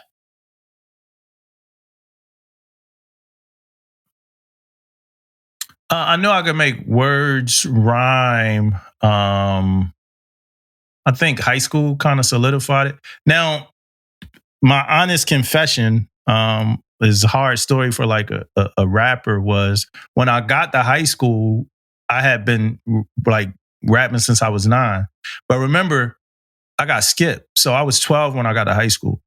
So when I got like 11, 12-ish, right? So when I get to high school, the summer before high school, I was a hip hop head. So I went and stole some raps from an artist that I ain't know that people knew about. It was a dude named Sauce Money. Sauce Money used to rap with Jay-Z. Sauce wasn't even like Sauce that, Money, unpopular. Like people would know Sauce. Yeah, and I was getting these verses. So I would go to the ciphers with the 12th graders and stuff like that. And I'd be getting these Sauce Money. This stuff is like the ultimate sin for like rappers. I would be getting these like Sauce Money verses off. And then like one day, another rapper and I was getting like super popular like in high school. This is back when, for the younger listeners, this is back when like you did battles and verses in high school. I was getting known a little bit for that. And this one dude found out. He found me out, man. Like the summer, like after 9th grade, I got found out by a couple people. So then I really just got my muscle up. Like I got my like lyrical muscle up. So by the time that was like I was back, it was like I knew what I was doing by the time I was back. Cause I had to work extra hard because I got exposed for stealing bars. Like, you know what I mean? It was whole verses. Like, you know what I mean? Like entire verses. But I was very young. I some of that social maturity stuff I just didn't have. And like I said, I was trying to impress people. So I'm coming in 9th grade with these fire bars written from like a 34-year-older and I'm 12. You know what I mean? My earliest inspiration, like the actual reason I ever wrote a rap period was DMX. It was DMX. Too easy, right? It's Dark and Hell is Hot, man. That first album, I gravitated toward it. It was amazing. You know what I mean? Then he dropped another album. And that's from my dad. He used to listen to the X in the car. You know what I mean? I'm like 9 or something years old. And then he dropped Flesh of My Flesh, Blood of My Blood the same year. You know, I just love when it bring his whole crew, just a bigger piece of cake for me to chew on. That sound like Jadakiss and J1, like him putting his son on. Yeah, so X, you know, and of course Jay, like Jay-Z, right? I had this dude in my school, his name was Bill, and he used to rap like these Jay-Z raps. And Jay was different than X. X was like hype. And Jay was like smooth, and he had like layered. You know, the dude's like, he'd be saying something like, my man was like, I keep one eye open like CBS. You see me stressed, right? I'm like, whoa. You know, and that was Hov. That was Can I Live? So Jay, like XJ, and then Eminem.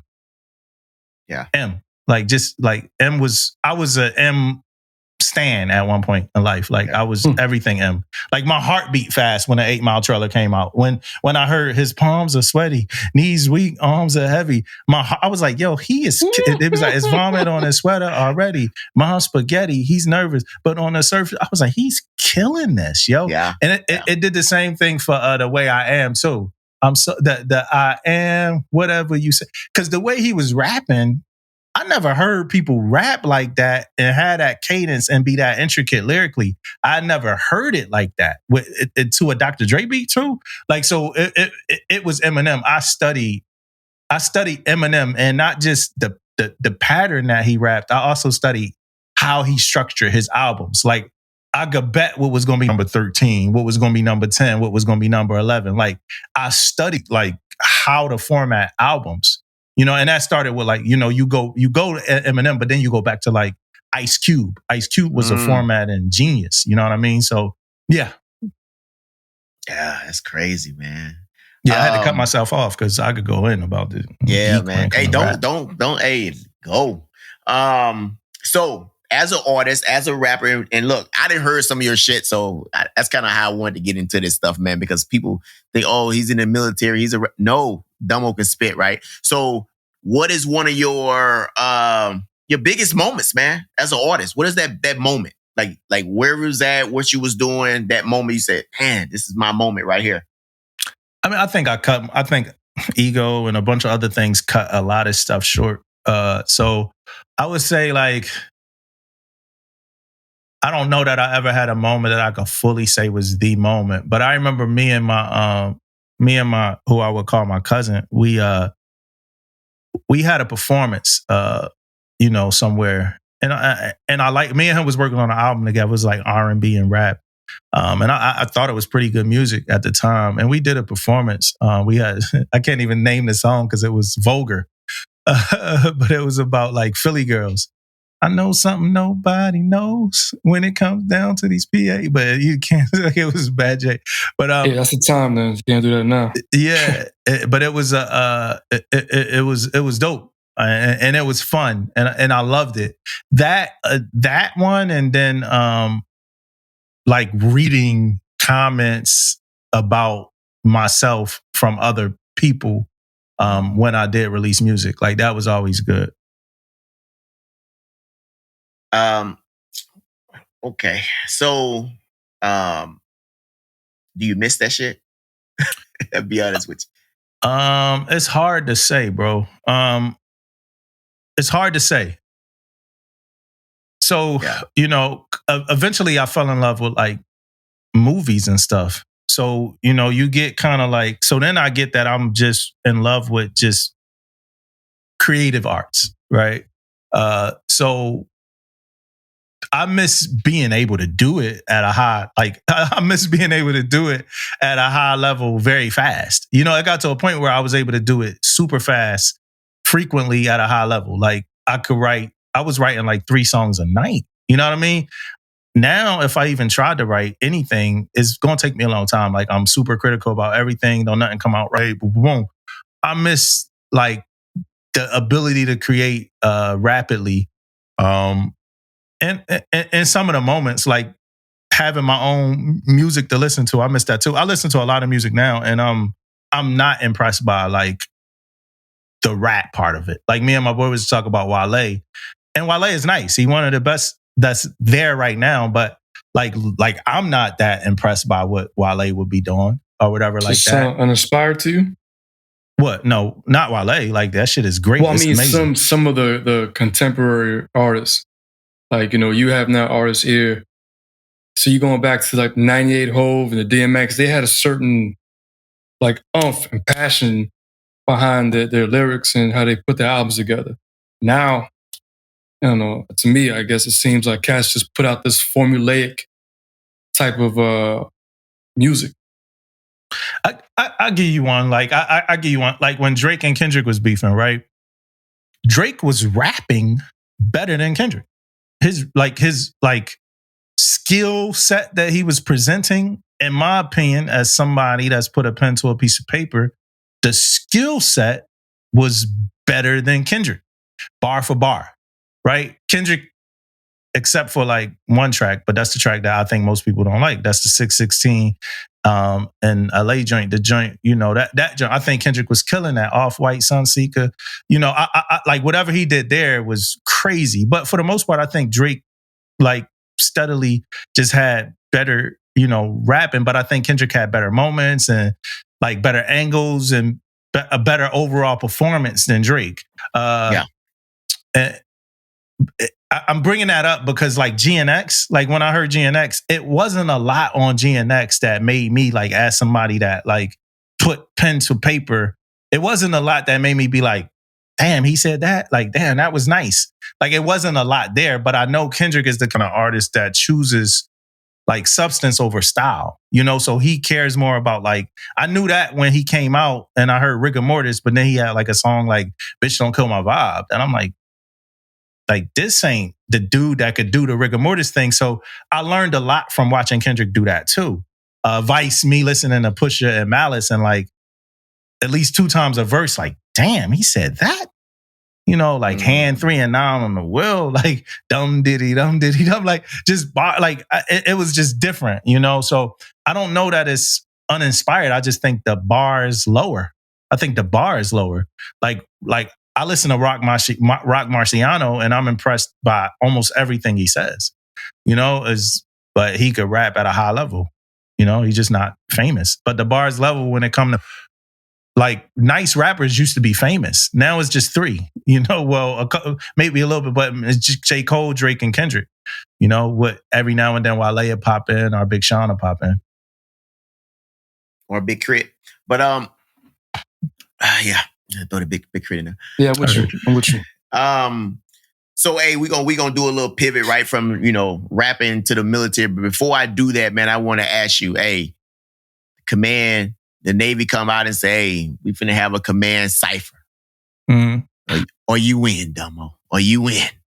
I'll do it, man. It's a dude at my command that he make music. I had him in my office and he shared a verse with me. And I told him, I was like, I'm gonna share something with you. It's old. And I shared it. And, of course, most people, they be like, it's funny because you be like, you a whole CMC. And they be like, what you in the Navy for? Yeah. Like, what are you in the Navy for? It's like, it's my day job, brother. Yeah, it's not like I'm like unsuccessful here, but it's still like, that's like kind of like the level, and he's like, I make beats for you any day, CMC. It's like, but I was just sharing that. And I done done a poetry club at the command before, whatever. So I was just sharing that talent. So yes, I would probably, I might do it depending on like what we could do and what we can't do. Okay. So we do a little pivoting, right? Now we're talking about the military a little bit, man. So one, what made you choose the Navy, and was it planned? Like, did you plan it out? Or did somebody say, "Okay, that's what you're doing"? Mm. I might pass on that answer, bro. I'm gonna answer around it. I'm gonna answer some of it, bro. It's funny, Okay. like, So it's funny because music is connected to that story too. I was in Florida recording an album, and I was living with my aunt and my uncle, and she was a retired lieutenant commander. He was a retired CMC. I'll tell most of it, I guess. She was a retired lieutenant commander. He was retired CMC. I was living with them, and I was like 18 or something like that. And I was kind of starting to do things under. They didn't have a kid. I was kind of starting to do things under their roof that I thought was like just things to do that. Now that I'm older and I'm closer to her age, I understand what some of those things kind of mean, right? And this was around the time of Katrina and also around the time of Food and Liquor, right? Lupe's album. I remember this. Like, Lupe's album was heavy in my rotation at the time. So I met a girl at driving school. I didn't know how to drive till I got there, right? I learned how to drive there in Florida, all that. But I met a girl at driving school and started like seeing her, but I didn't have her like at a level that I wanted her to meet my aunt, who I also thought was like a very hard kind of critic. Mine's like super beautiful, like, so I just thought she was a hard critic. I never brought the girl around her really. She was super clean, and my aunt was just all of these things. So I wanted to make sure it was the right person. I didn't think this girl was. So I would I started like hanging out with her and stuff. But I remember certain things happened. Like one time I like crashed my I crashed my aunt. My aunt had a Benz, like a 550, a old school joint or whatever. I crashed it in the garage of her house, my aunt's house. I crashed it, and I crashed the like side marker lens. And when I did, I ordered another marker. It's Benz. That should be hard to find. But I ordered another marker lens, and I told my uncle. And my uncle was like, "Yo, you got to tell your aunt." Right. But I had like a healthy fear of my aunt, who's a beautiful, like petite lady, but I just had a healthy fear of her. So, and I want to tell her. And I'm so young and immature at the time that why would I even think she didn't know? It's her house, it's her car, it's her garage. Like you can't hide that. It took like 3 to 4 days for the part to come, and I wound up installing it, but I had never told her. And then it was some other things. Like I wound up like with the girl I was talking to. One time I went out to go eat.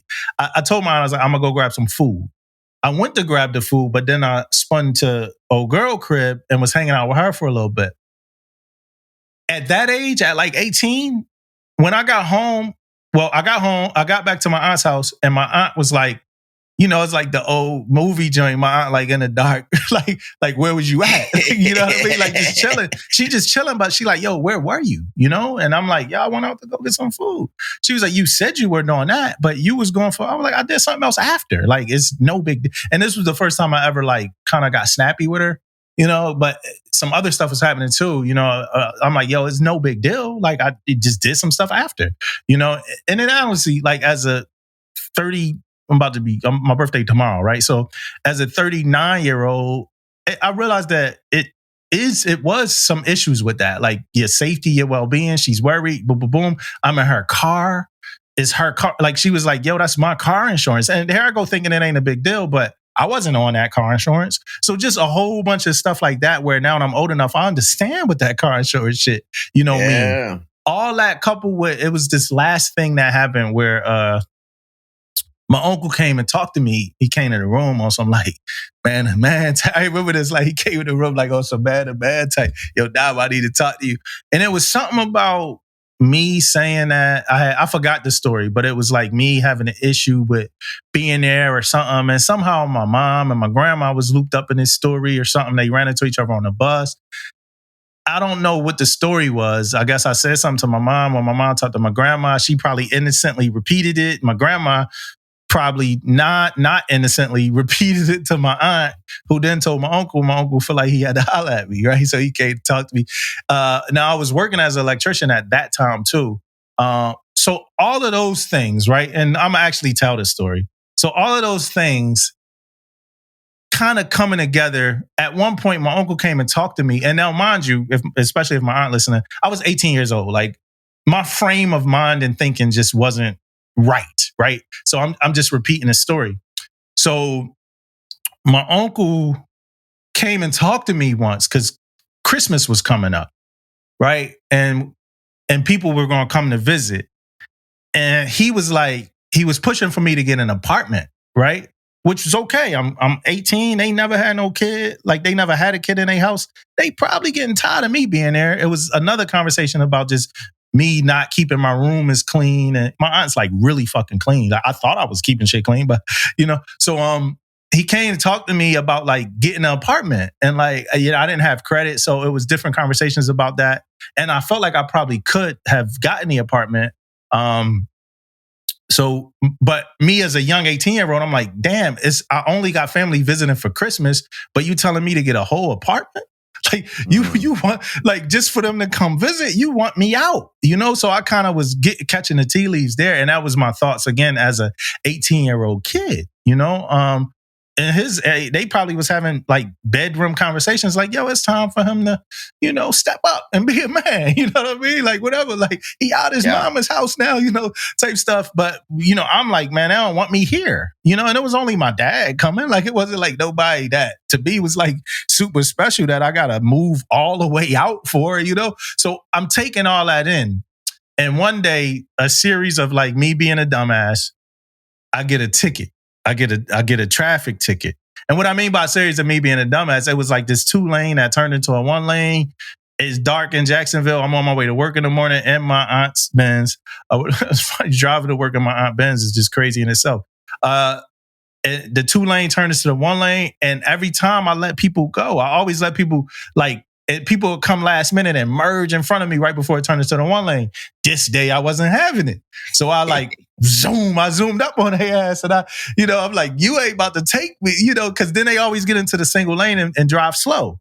I'm like, nah, nope, zoom. I got up on their ass. As soon as I got up on their ass, them sirens went off. It was the cops. You know what I mean? So they pulls me over and they give me a ticket. Like, it was a lot. It was a big ticket. They give me a ticket and I don't want to go back to my aunt with like another thing. It's too much shit, right? So at this point, I'm like, I just don't want to go back about this. I just don't want to go back there about this ticket, right? On the side of all of this, I'm meeting they retired Navy, both of them.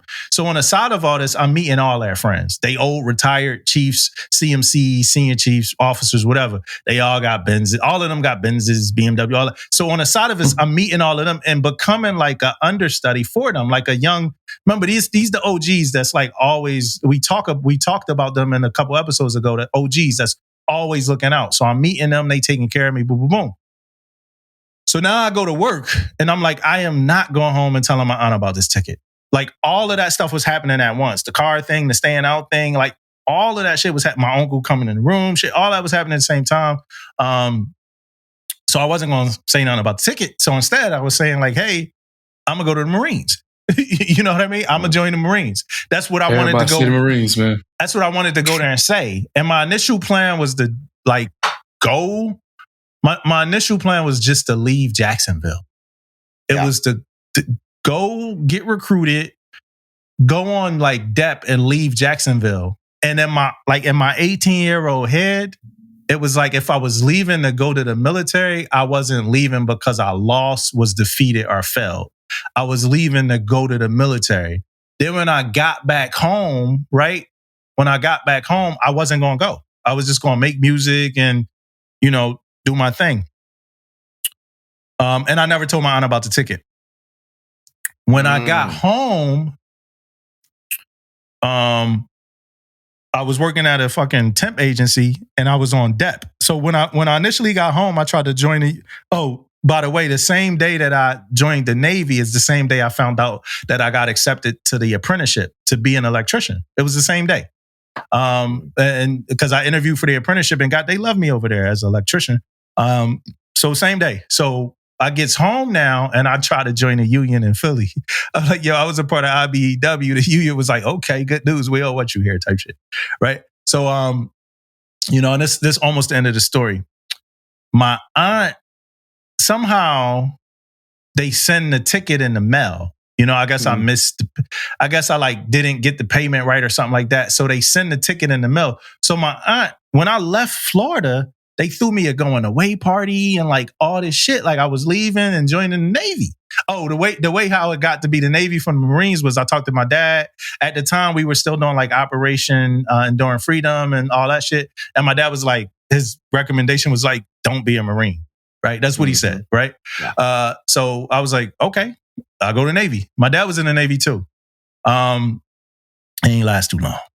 One of my uncles was in the Navy too. But yeah, my dad, he ain't last too long. He got kicked out.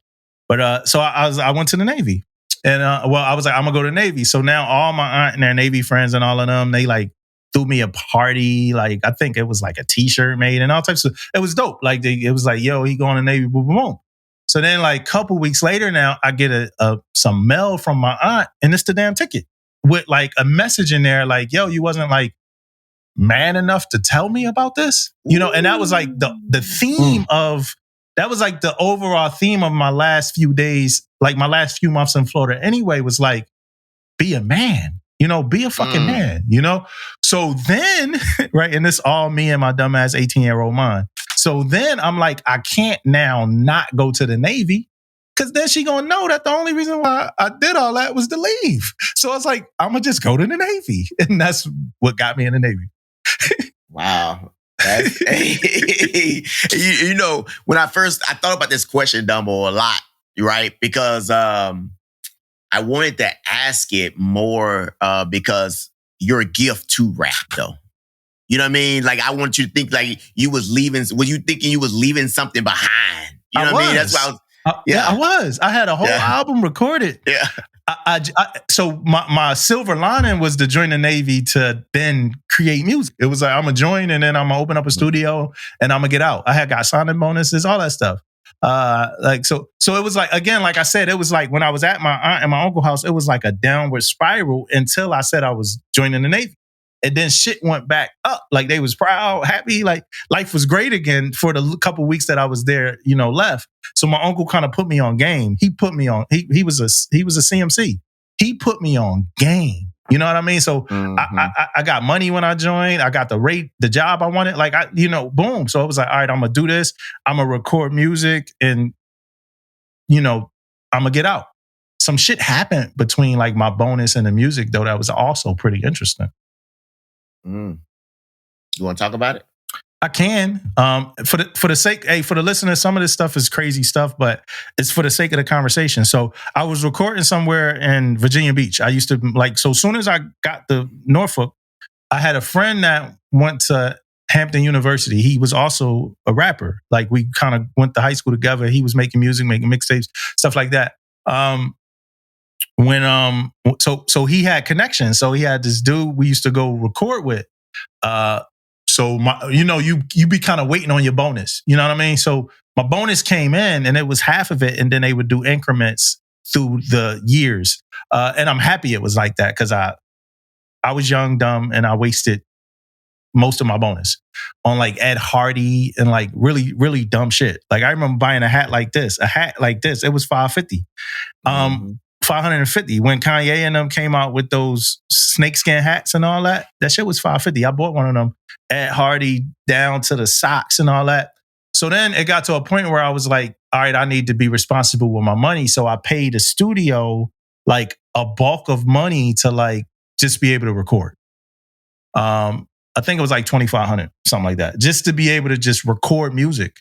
And do the album, whatever. And I was recording a lot of music, like probably 100 songs I had in that spot. And a little bit of time that I was there, because my productivity as far as making music was at like a peak. And old girl, she had a studio. She used to make like these like sexual audio sounding like orgasm music or whatever. That's what she used to record like that. And I never knew who the audience was for that. But we was in there rapping. You know what I mean? So one day I think we went there. One day I like went there, or I was reaching out to them. No answer. I went there and she was gone. Like she moved. And that was right after I had got the money and gave it to her. They moved. So I never got the records, like 100 records that I was writing for half my life. You know what I mean? And they moved with all of that shit. They left. That's crazy, man. Yeah. Damn. Shit. Okay. So we in the Navy now, right? Yeah. Boot camp. Just for the listeners, right? You get out of boot camp, you get to your first command. Give us some first 72 for the listeners. How did that go? Dude, I get on a ship, bro, and bro, I can't. So I drove to, my nephew was 1 at the time. I drove, and my dad drove me to the ship. So you walking down the pier for the first time, bro, you seeing the mechanical things, you seeing all the, you know, the stuff from the shipyard, you seeing the steam rising up and all that. Then I walked, so it was a very like unique sight. I never saw this stuff before.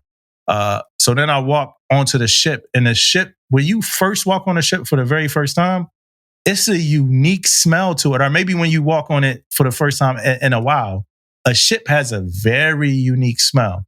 So I walked in the ship, and it's like, all my shit used to happen around the holidays. So it was like around like Thanksgiving. So everybody be on leave. All my transfers used to happen when everybody was on like some type of leave or 96. So I get there, and they kind of, again, like nobody from my division there, boom, boom. I swore I saw like a big fucking, to this day, I swore I saw like a rat in the overhead on the ship, like a big ass rat. I swore. I never saw it again though. So maybe I didn't. But when I first got down there, I swore I saw a rat. They put me in a chief overflow berthing. As this was on a cruiser, they throw me in a chief overflow berthing, and then the other berthing, bro. And I didn't know who it was at the time, but somebody. But I knew later. But it's a first class in there, FC1 and supply berthing, chewing people out, bro. Like he was getting in their ass, bro. I'm like, damn. You know what I mean? He was getting a ass, man. I think it was like a weekend, and then like I finally went to my division, and I met my the EMs that worked in the shop. So you had a pretty good 72 then. Wasn't too bad. Yeah, thinking you see a rat getting put into the chief overflow with nobody else in there, and hearing people get their ass chewed, I guess. Yeah, you're right. All right. So, hey, give us a pivoted moment, man. A pivoted moment in your career, man, that you thought like, okay, I got this. This is not as hard as I thought. I made this. I can do this for 20 years. You know how when you first join, I don't know how y'all was, but you know how when you first join, like the dumb button is just on, like you don't think anything is easy. Like you think every single thing that somebody tell you to do is complicated. Like, so I think like as a junior sailor, when you start to realize like, this ain't like, you know, it's like you just standing there. Like when I was an EM, it'd be like, you know, they used to have me go get tools or whatever. But when I first got, like everything was like, I never did this before. Like go clean a P-way. I never did this before. You know what I mean? So when that started to click, but honestly, I think it was like, even building off of that, I went up for Blue Jacket of the Year my first year at the command without an eval. Nice. Right. So when we were talking about like our top 5, and I was saying like my first chief did things when they were needed. So when I went out for Blue Jacket of the Year my first year, they was like, yo, he don't even got an eval. He was like, bet. He was like, bet. You know what I mean? So then I had an eval. I had an eval. He's like, he got an eval. You know, and I won Blue Jacket of the Year my first year. I got it my first year. So my first command was pretty it was wild. And since you kind of broached the top, since we talking about it, like, so I won Blue Jacket of the Year my first year, which I had got a Blue Jacket of the Quarter. I had got my Eastwise. that year too. So my first year, I got Eastwise and Blue Jacket of the Year and a Blue Jacket of the Quarter. And I was like front running. Like I went to the when I went to cranking for the first time, I went straight to the war room. Like they knew who I was. It was like, yeah, we sending you to the war room. We know you are. We know what you're about to do up there. And it was a chief, and I talked about him at my Master Chief Pennant ceremony. His name was Mackey, Victor Mackey, and he would always say, "You already a first class. You already a first class. You know, you just waiting to put on the rank." You know, and I think that was just empowering, bro. You know what I mean? So Go ahead. My first command, just to kind of so my first year, I got Blue Jacket of the Year. Every year at that command, I had an EP. Right? So every year I got an EP, and every time I got ranked, it was a number 1 EP. I got my EOW letter as an E5. I had my EDO as like an E4, and I got 5 NAMs on that ship. What's the ship? What size ship this was? It was a cruiser. That's big. Numbers. That's One big award ceremony. I got a NAM and had to me and my mentee at the same time, because my name is McCullough. His name was McInerney. So we standing right next to each other because we was in alphabetical order. Award ceremony, we got NAMs, and then we had to go into the next line and get NAMs again. I got 2 NAMs in one award ceremony before. Yeah. They were written for like 10 days apart, but they were 2 NAMs. Another thing that happened, just because you talk about validation. So another thing that happened was, in order to be remember, E6s were like 10 feet tall back then. Mm-hmm. Remember, I was an MWR for a lot of my initial career, even when I got to the ship we were on, Damon. So it was an E6. So the president of MWR was an E6 spot, right? So as a junior sailor, I'm assuming my division was like, yo, do something, right? So at some point, I went and joined MWR. So then, I'm like, yo, I could do things with this. So at some point, I think I was like the treasurer. Then I was the VP. But then it was time to be the president, or it wasn't, or whatever. But they was doing elections again. And people put names in the hat, they vote, whatever. If I remember this right, and somebody correct me if I'm wrong, I didn't put my name in no hat because it was an E6 requirement. The fucking vote came out, bro, and it was for me. And they was like, yo, this dude, and I wasn't an E6, I was an E5. And they was like, yo, this dude been doing, like as a VP, this dude been killing it. He did, like the E6 that was going up was like somebody who had just got there and was trying to get a collateral so they could do their thing, and they probably would have been good. But they was like, yo, this dude been here. He been killing it. He should be the president. They wound up changing the instruction, bro. They wound up making an exception to the instruction. So I was the E5 president of MWR. I say that to say, though, MWR used to have meetings with the triad. In my brain, it was weekly, but it might be monthly. So early on in my career, I was having reoccurring meetings with my CO, full bird captain, XO, full bird captain, and CMC. Early on in my career, because I was an E5. We call that healthy FaceTime. Yeah, healthy FaceTime. Yep. Well played. Yeah. Yeah. And you know what, Damo, you said something that I want to like hit on real quick, man. This the how important LPOs and chiefs are, man, when it comes to recognizing sailors, man. Like your chain of command, easy on your first command, could have said, I don't feel like writing this, Sailor of the Year package or this Sailor of the Quarter package or these NAMs, man. Like, it's so important to recognize sailors when they kicking ass, man. Like, it validates a lot. So I wanted to touch on that, just how important, because I have been in there where I have been in positions where I had to beg for packages for stuff from other departments and stuff, man. Like, so I just want to say that, man, it's very important to recognize your sailors, man. Yeah. And I was bitter, right? So when I was cranking, I was doubling up in the division and prepping for AVCERT. At this time, right? This like 07, 08, right? So at this time, y'all know what E1, E2s was doing? Humping. Right? Humping. So I was the one humping for AVCERT. I'm the one doing this, doing that, like all this in my brain. Again, I'm talking through my brain at the time, right? I'm humping for AVCERT. So then they give awards out to like everybody. I was the only one that didn't get a NAM. I'm bitter as hell cranking. You know, and this would have been at the time like my first NAM. And that's why I always tell people like, yo, you're going to get what you deserve. Like that's where that comes from for me. But I was bitter as hell. Like, I should have got a NAM. I should have got a fucking NAM for this. But, you know, just mad as hell while I'm cranking, right? Because I ain't get a NAM. And like, little did I know, you know, that I would leave that bitch with 5 of them. Like, you know, 5 NAMs. You know, little did I know. I'm bitching about this one damn NAM.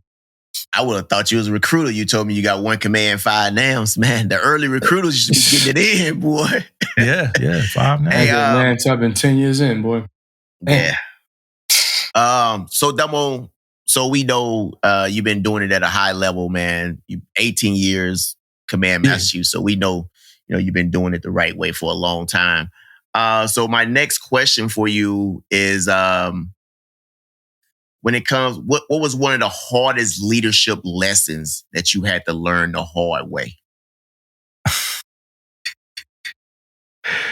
Oh man,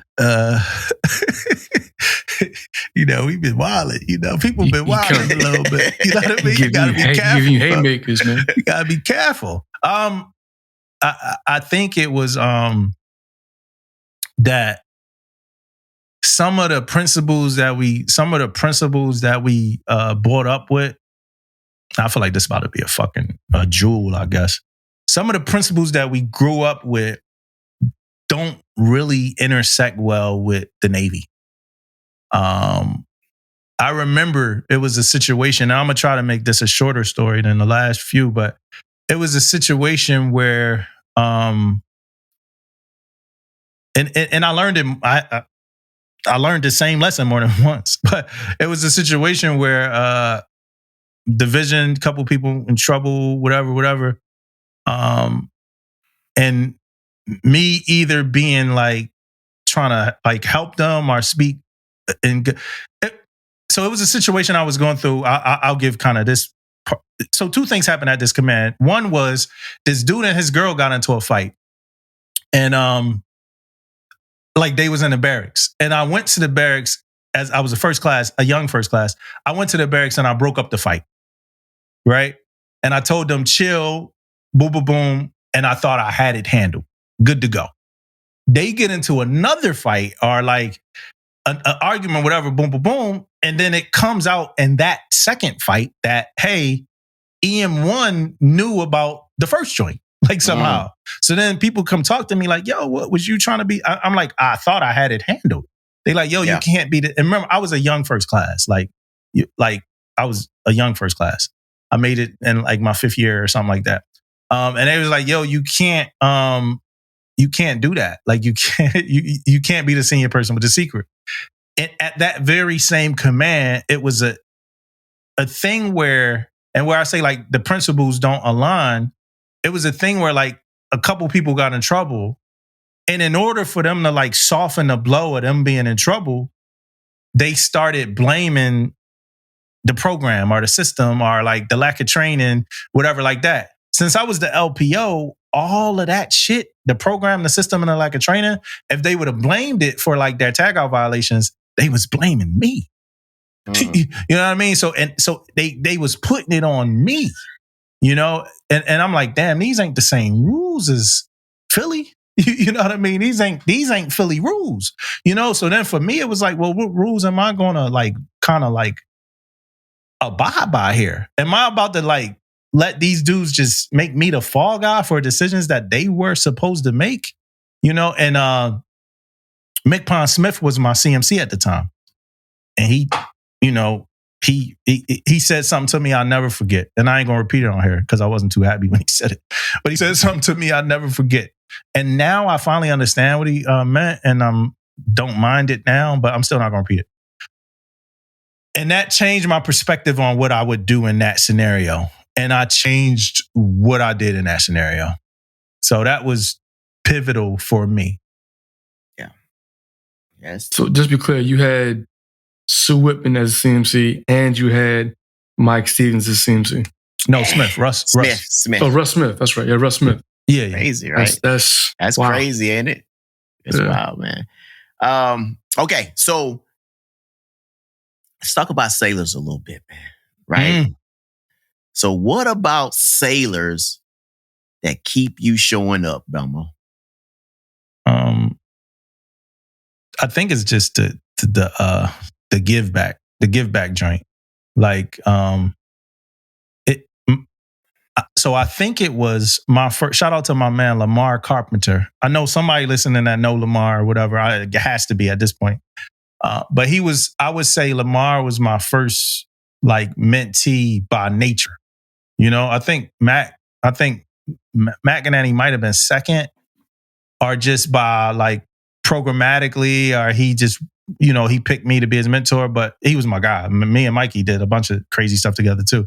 But Lamar was, I was an E5, and I had, you know, on a ship, your first ship when you go on there for 5 years, by 3 years you got tenure. Like you know, you that person on there, right? You either that girl or you that guy, right? So I'm on that ship for 3 years. And I remember like Lamar came, and he might have came within the second year or the third, but he was from Carolina, you know, wore the Jordans, pants, you know, back in the days, baggy, had the charger, you know, whatever. And I remember when he first got there, initially, I feel like he was misunderstood. And I remember going to him and telling him not to respond a certain way, you know, and it's the mythical they, right? And being like, because they want you to do that. Don't do it, bro. So he was the first like person that I don't know what he would consider. I think he would look at it the same. Love the dude. That's my guy. But he was the first person that I considered to be like my mentee. Somebody that I saw at a place, and me just through sheer respect and like kind of just giving game that I got in a little bit of time, me being able to get him to another place. And then that happened a lot for me as an E5. Remember these back in the day, E5s was different. You know, so that happened to me a lot then with a lot of young sellers that looked like me and came from the place that I came from. And others too, like that didn't look like me. Yeah.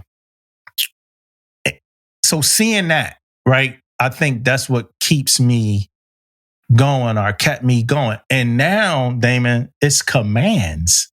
You know what I mean? Like, you know, when I became an EMC, outside of it being divisions, it was programs and commands, because you running programs, you got a command.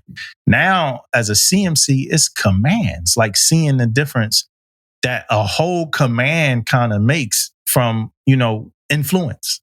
You know what I mean? So I think that's what keep me going with sellers, is just watching them who probably came in just like me and watching them transition and be something else, something bigger than they were when I initially saw them.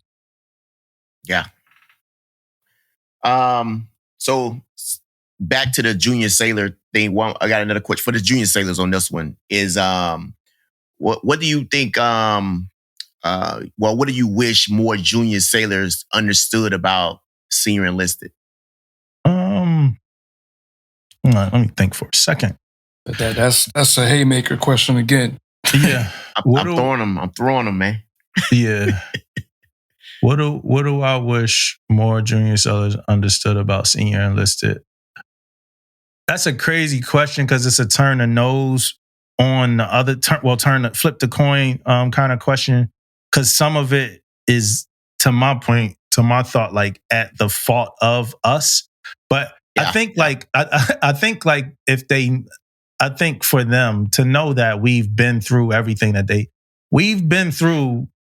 E1, E2, E3, E4, E5. We've been through that. We've been through, you know, not being able to see your kid get born, or not being able to bury your grandma, and or not having $1 in your pocket at a certain point in time, whatever like that. Like we've been through the whole gamut, the same like them. You know, it's different. Or Damo, there's something you said last night that I think is key. You said last night, we're going through the things they go through right now. Yeah. Yeah, and that was another point. Yeah, and that was the other point I was about to say. On top of that, we still going through shit. Like we still have life that we live in now. Some of us going through divorces, right? Some of us, and hopefully we get into that. Some of us going through just buried somebody. Some of us, I was talking to my CO, my last CO, and I was like, I got a family member that is such and such. And then he was like, me too. And it was the same fucking family member, the same like member of the family. You know what I mean? Between both of us. It's like all of us are going through shit. And I used to say like, we all going through this human experience together. You know, we going through a Navy experience, but we going through a human experience together. And a little bit of quid pro quo could help us all out. Because trust me, I gained just as much from a relationship with a junior seller that a junior seller gains from a relationship with me. And I'm talking about a professional relationship. Yeah. I want to do one of my pivots again, man. And I'm going to talk about real quick about family a little bit, man. And from the family side of it, man, like, what does your family, when I say family, wife and kid, what do they mean to your story, man? Man, so everything about me, like that you see today, I told my aunt Amy, my sister Chana, and my mom that 65% of me, I think, would be to their credit. I think the other 35 good percent, 25 good percent of who I am is influenced by Angeline. Angeline is legitimately, when we first met, she was legitimately the sweetest person I know. You know, now her mom is. Yeah, because I fucked her up. That's a nice save, dude. Yeah. I was like, yo. Yeah, when we first met, because I messed her up, right? I bought myself and introduced like, yo, you don't always got to be nice to these people when they do this or whatever. So now she's influenced a little bit by me. So she's not the sweetest person I know anymore, right? But she still got the best intentions. She's still very sweet. But she just changed, like, just things about her. I remember when we were first like dating, and she said she was going to do something and she ain't do it. And I was like, so the same way I was at work, the same way I was, at home, same way I am now. So I'm like, yo, you said you was going to do this, boom, boom, boom. Like, I'm holding you to your word. Remember Scarface? All you got is your balls and your word. I'm holding you to your word, boom, boom, boom. And she was like, well, I changed my mind. And that shit hit me like a brick in the face. Like, yo, you could give your word and then change your mind. And this was something I processed in my head. I'm like, damn, you could change your mind. And it kind of changed my perspective on like my standards of like perfection and just different. Like, bro, when you go to a command and you leave with 5 NAMs, an EL letter is an E5. And I left the command junior seller of the year. You know what I mean? Like, so when you get boosted up like that, you build yourself up in certain ways where it's like, I want excellence all the time. It's always gotta be excellent, even at home, boom, boom. And then her like making mistakes and dropping shit and not being excellent, and just different ways just kind of like change my perspective, bro. But it also now, I grew up around my mom, all right? My mom listened to this, and some of this stuff she probably never heard me say or might not even be like ready to hear me say it. But, and it's not going to be bad, but living in my mom's house, we would like have healthy debates about everything. Some of those debates would not be healthy, but for the most part, they'd be healthy debates. We'd be able to have debates. We'd be able to have conversations and boom, boom, boom. When I met Angeline, I still had like that like it was like a riled up personality when it came to like things that I didn't agree with. Like it was like one knob, like one switch. And the switch would always be the amped up debate switch, right? It was never the like, let's just have a calm conversation. So it was always the snappy thing. So like Angeline, she read this book called like Nonviolent Communications in her life and stuff. And I read it a lot later, not even really knowing she read it or like putting the 2 and 2 together. But that kind of changed the way that I do conflict resolution. I feel crazy when I snap. I recently snapped because I was like kind of like washing Amar. I was trying to pour the water on Amar and she don't like it in her face. And she was going crazy while I'm pouring the water in her face.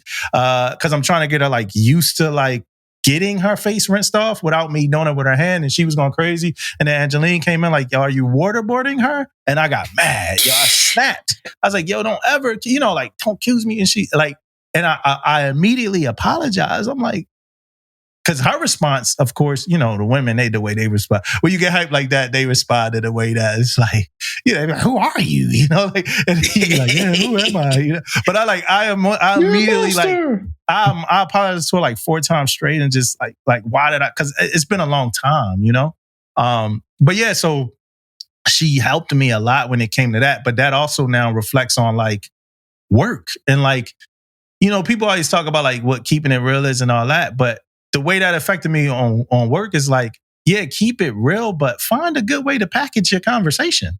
Like everything real don't gotta be scathing, and that's one of the things I kind of have with my mom sometimes. My mom be like, I'm just being real, it's like, yeah, but you could put it in a nice, and you don't gotta like nice it up, but you could deliver it well. You don't gotta smack nobody in the face with the realness, so that's kind of, so I learned from that. Yeah, that's good stuff, man.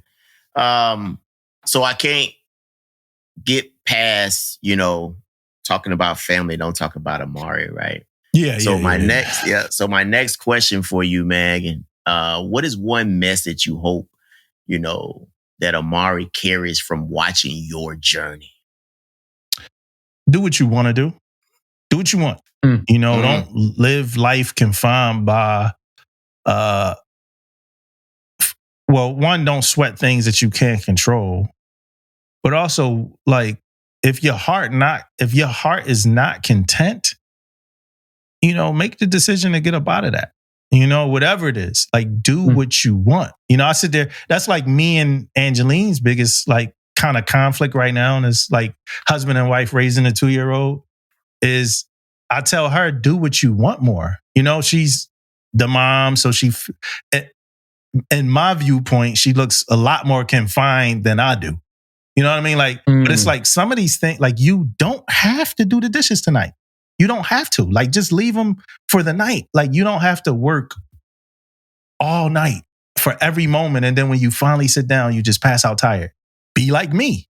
Come in the house, plop your ass on the couch, watch something. You know what I mean?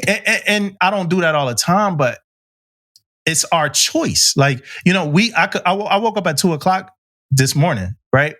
I woke up at 2:00 this morning because I woke up and couldn't go back to sleep. But I also got up at 2:00 and I went to the gym. But I did it because I could.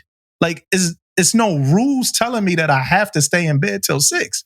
You know what I mean? Or 7 or 8 or 9. So and I want Amari to know that. Like, yo, make a choice and kind of like do it. And if you do something you don't want to do, if you're in a position you don't want to do, get out of it. Or get out of that position. What'd you say? It sounds like you're trying to engender to her, like, yo, like your happiness, be content without letting other things dictate how you are content and happy with yourself. Yes. Do you mind if I quote Manda?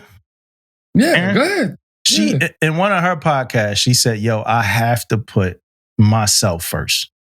Right? She was like, I gotta put myself first. About that. And she was like, because put myself first, it's gonna help me be able to prioritize everybody else. I can't just put myself first. I can't not put myself first and be there for everybody else the way that I need to be there if I'm not in the best mental, spiritual, emotional shape that I'm supposed to be in. And I want Amari to do the same. That's good stuff, man. Let's talk a little bit about some of the growth, man. So what is something that maybe the Navy or people in general like misunderstand about you? Bro, I really don't know, man. I be finding it funny when people, like when I read like the Diox or whatever, and they be like, yo, CMC is a great leader. Like I find shit like that funny. Like, I read shit like that about like Abraham Lincoln. You know what I mean? Like, so I find things like that funny when I see that. Like, yo, some of what I've seen about myself in Diox surveys be having me, and not like the negative stuff. It'd be like the positive. I ain't seen too much negative in Diox, but it'd be like the positive things, right? And not saying negative don't mean it's a great thing. It could be a bad thing. But it'd be like the positive things that I see in the Diox is like, he is a shining example of what the Navy should be like. I'll be like, who? Feeling crazy sometimes. Kid from Philly? Like, you know what I mean? So I think the misunderstood, I really don't know, man. I really don't know. Oh, I don't know, but I'm gonna shoot. I like simplified things. I like things simplified, right? I like them delivered simplified, right? I like to either deliver them simplified or I like them to be delivered simplified, which means tip of the iceberg, right? I understand it's a lot under the water or whatever like that, even if I'm telling you. But if you're telling me, I also understand it's a lot underwater, but just give me simplified. Like, whether the process be complicated or whatever, I think the end result should be really simple. And it takes me a while. It takes me a while. I don't have all the answers, and I don't think that we have enough time to find all the answers all the time. Yeah. That's true, man. So I think that's what we got a guest coming up, a very, very important guest. I don't want to say the guest's name, but that's a question I'm gonna ask this guest is like, when you were doing like CMC stuff, all this other stuff, like when did you find yourself having the time to like sharpen your sword like on your own? So yeah, I don't even know if I'm answering the question, but that's just some things I think when I think about things being misunderstood. Yeah. So Damo, with this next question, man, first off, you can't say all, right? So I want you to think about it a little bit. Mm-hmm. But when do you like most like your authentic self, right? When you're the CMC, a rapper, a father, or a friend, which one do you think you're your most authentic self? Hey, could you run that question back again, man? That's a legit question. I'm writing down stuff for me. Hit that question again. When do you feel the most like your authentic self? When you're a CMC, the rapper, the father, or a friend? I know Damo want to say all, so that's why I said it. You can't say all. I don't. I could break down. Let me kind of piece it down a little bit. Yeah, go ahead. When I'm a CMC, I got to package information, right? Like we just talked about, right? I got to, whether I'm talking to a junior seller, a chief, another command master chief, or my chain of command, my CO, XO, whatever, admiral, I have to package conversations. And I got to package those conversations for the different people. It's different packages.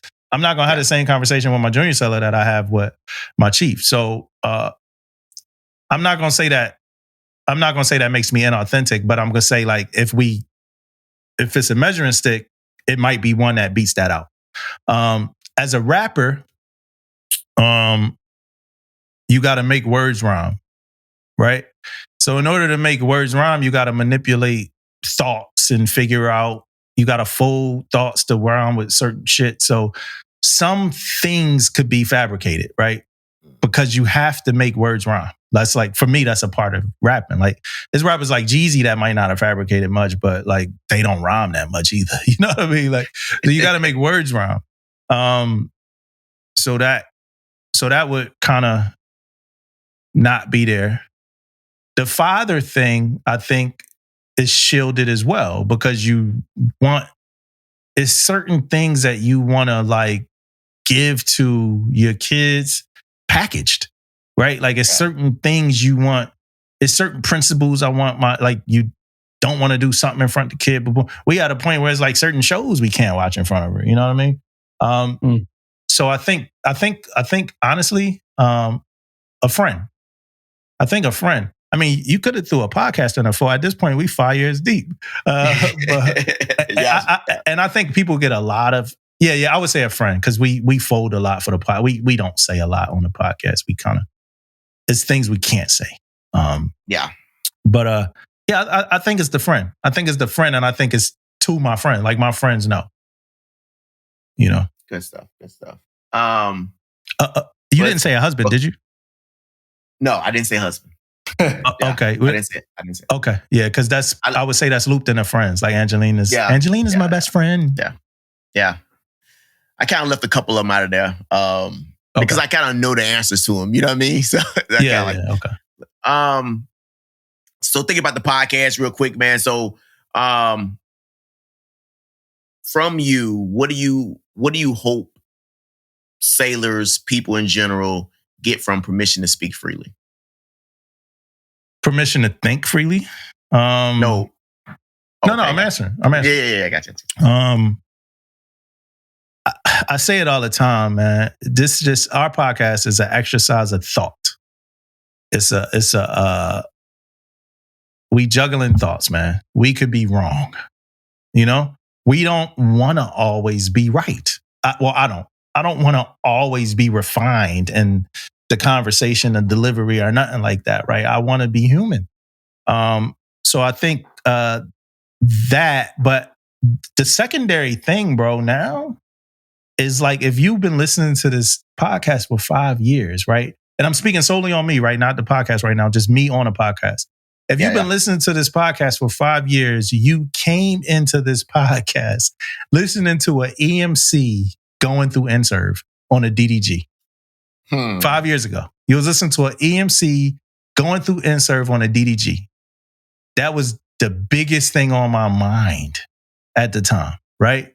We done been through, if you listen to this podcast, we done been through getting the vaccine together. We done been through me getting quarantined. We done been through senior chief, a shore duty billet, a regional billet. We done been on a carrier together. If you listen to this podcast, we done been Geo Batch together. If you listen to this podcast, we done been on an installation now together. We done been through all this shit together. If you listen to a podcast, if you listen to this podcast, and by the way, in the very time we were doing it, you listened to an EMC going through NServe, go from that to a CMC. You know, like and I call this, you know, in my own head, but since we're having a conversation, I call this a little bit of a blueprint. I like to say, like, if you was an E5, E6, and you've been listening to us for 5 years, you gotta get something. You had to get something. You had to, from the guests we had. I didn't gain from this shit. You know what I mean? Yeah. I'm confident that I could be a fleet master chief. I am confident that I can. And a lot of that is coming from this. You know what I mean? It's coming from the experience we had and the people that we meet with and build with on this podcast. So if you're a young seller, man, I think that's the biggest thing at this point that you get is the journey. You get it. It's right there. This shit is for, we made this for, bro, like when the people, our friends that got kids that's in the, man, yo, put this podcast on. Mm-hmm. Yeah. You know, that's really how I feel about permission to speak freely. Yeah. And actually, you don't have to answer. That was kind of one of my next questions, man. I was like, what the podcast taught you about yourself? But you kind of already answered that now. Like, most definitely the confidence, right? Of being a leader. Like, that's the confidence side. You could be a fleet master. If I remember one time you was like, hey, that wouldn't even, maybe not even been thinking about it like that, Damo. You was already like, I remember we had a conversation before and it was like, hey, I know I'm doing 20 and I'm probably bouncing. Like it was, you had the door open, but I remember you saying, probably doing 20 and I'm bouncing, man. You know? Yeah. So, okay. My next question is a little bit deep, Damo. Make you, I don't know if you can even think back or want to get into it, but it's like a topic that we done had on here that the Navy still isn't talking about honestly enough. Oh man. That's a little deep one right there. Nah, I mean, we talk a lot about training and the lack of it and making space for it. And I think we need to, you know, and I ain't talking about ELD, you know, and stuff like that. I'm just talking about teaching people their job, their rate. You know, we had an opportunity to ask a question to somebody. I don't know when that's going to come out. We can't really talk about it till it happens. But I remember my initial question was going to be about training. Like when do we focus on sellers learning their jobs? I think that's a fatal flaw that I think people try to act like is not true. I think we got outliers. It's some really good people, but I think it's some other people that just don't know their jobs and don't know where to go, don't know, we got to teach all that shit. But so I think just that training piece. Okay, Damo, I'm gonna give you the question that everybody always asks, man, in podcasts and interviews and stuff, man. And here we go. If you could speak to your 18-year-old Philly street corner, man, what would you tell him? You can speak to yourself on that corner out there, man. Be patient. Don't stop. And don't look at nobody else. Worry about what you got going on. And keep worrying about what you got going on and you'll get anywhere that you want to be. That's good, man. My last question, man, for you before we close this interview out, man. When the mic's off, man, you at home, and you like. I ain't gonna say when you at home, but I want to say who is the like. Let me see. I can ask this, man. Who's the man behind the anchor?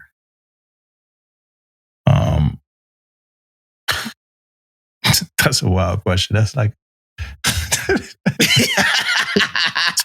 You say that man? One for last? Yeah, that's the last one, man. Who's the man behind the anchor, man? I always tell people that, like, I tell people when they check in with me that you got to let who you are kind of behind your uniform or inside your uniform help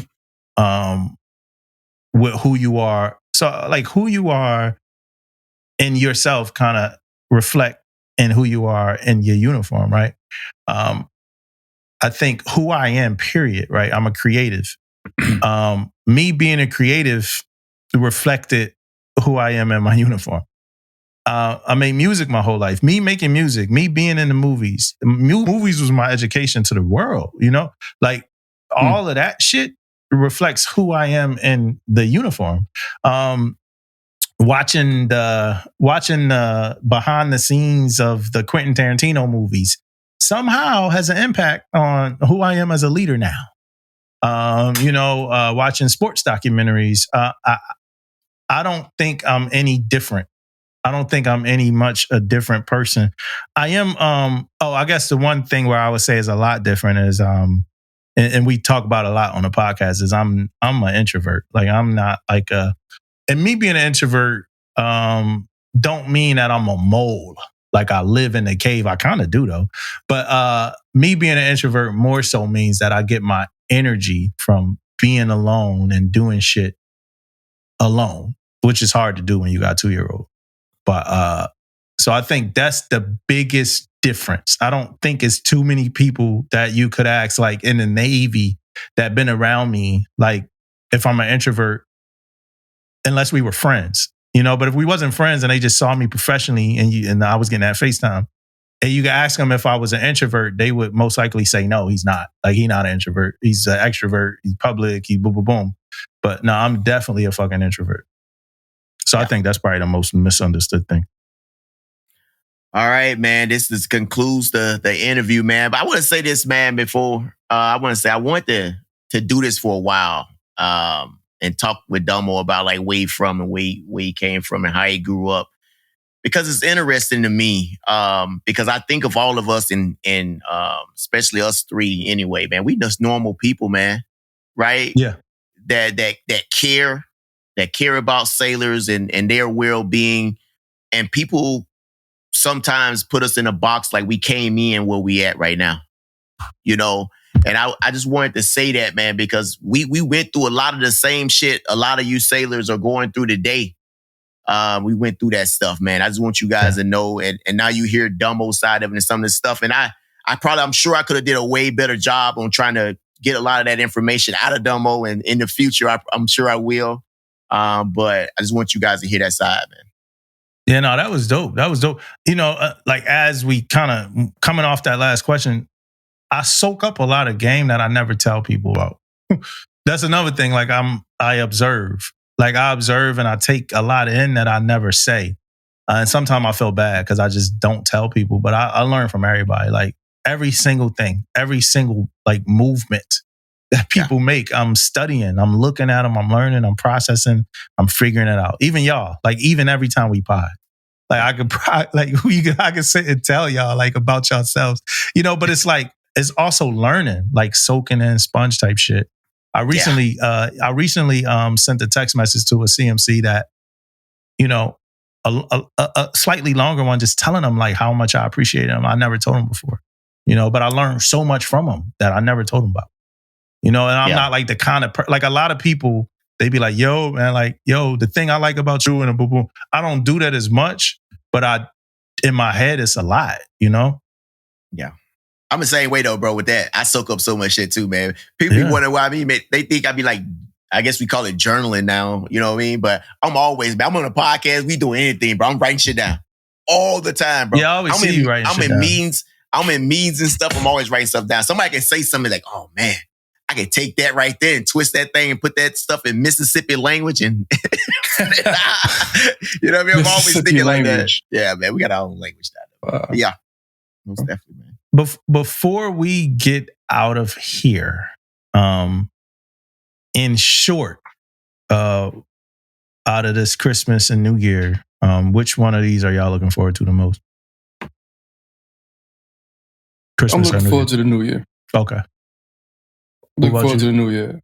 This year, I will say the same thing normally, Aaron, but this year is going to be Christmas because of my kids, man. Like I got kids coming here, right, that I haven't seen, you know what I mean, in a little bit, man, because they grown and doing their own little thing, man. But they coming in for Christmas, so this year is going to be Christmas for me. Just see what they up to. Yeah. I'm looking forward to the New Year. Looking forward to the New Year, man. Come on, let's get 2025. Yeah, pack this up, man.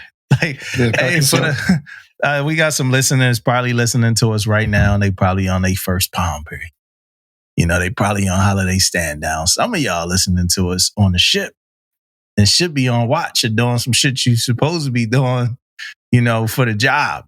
You know what I mean? Either way, we love y'all.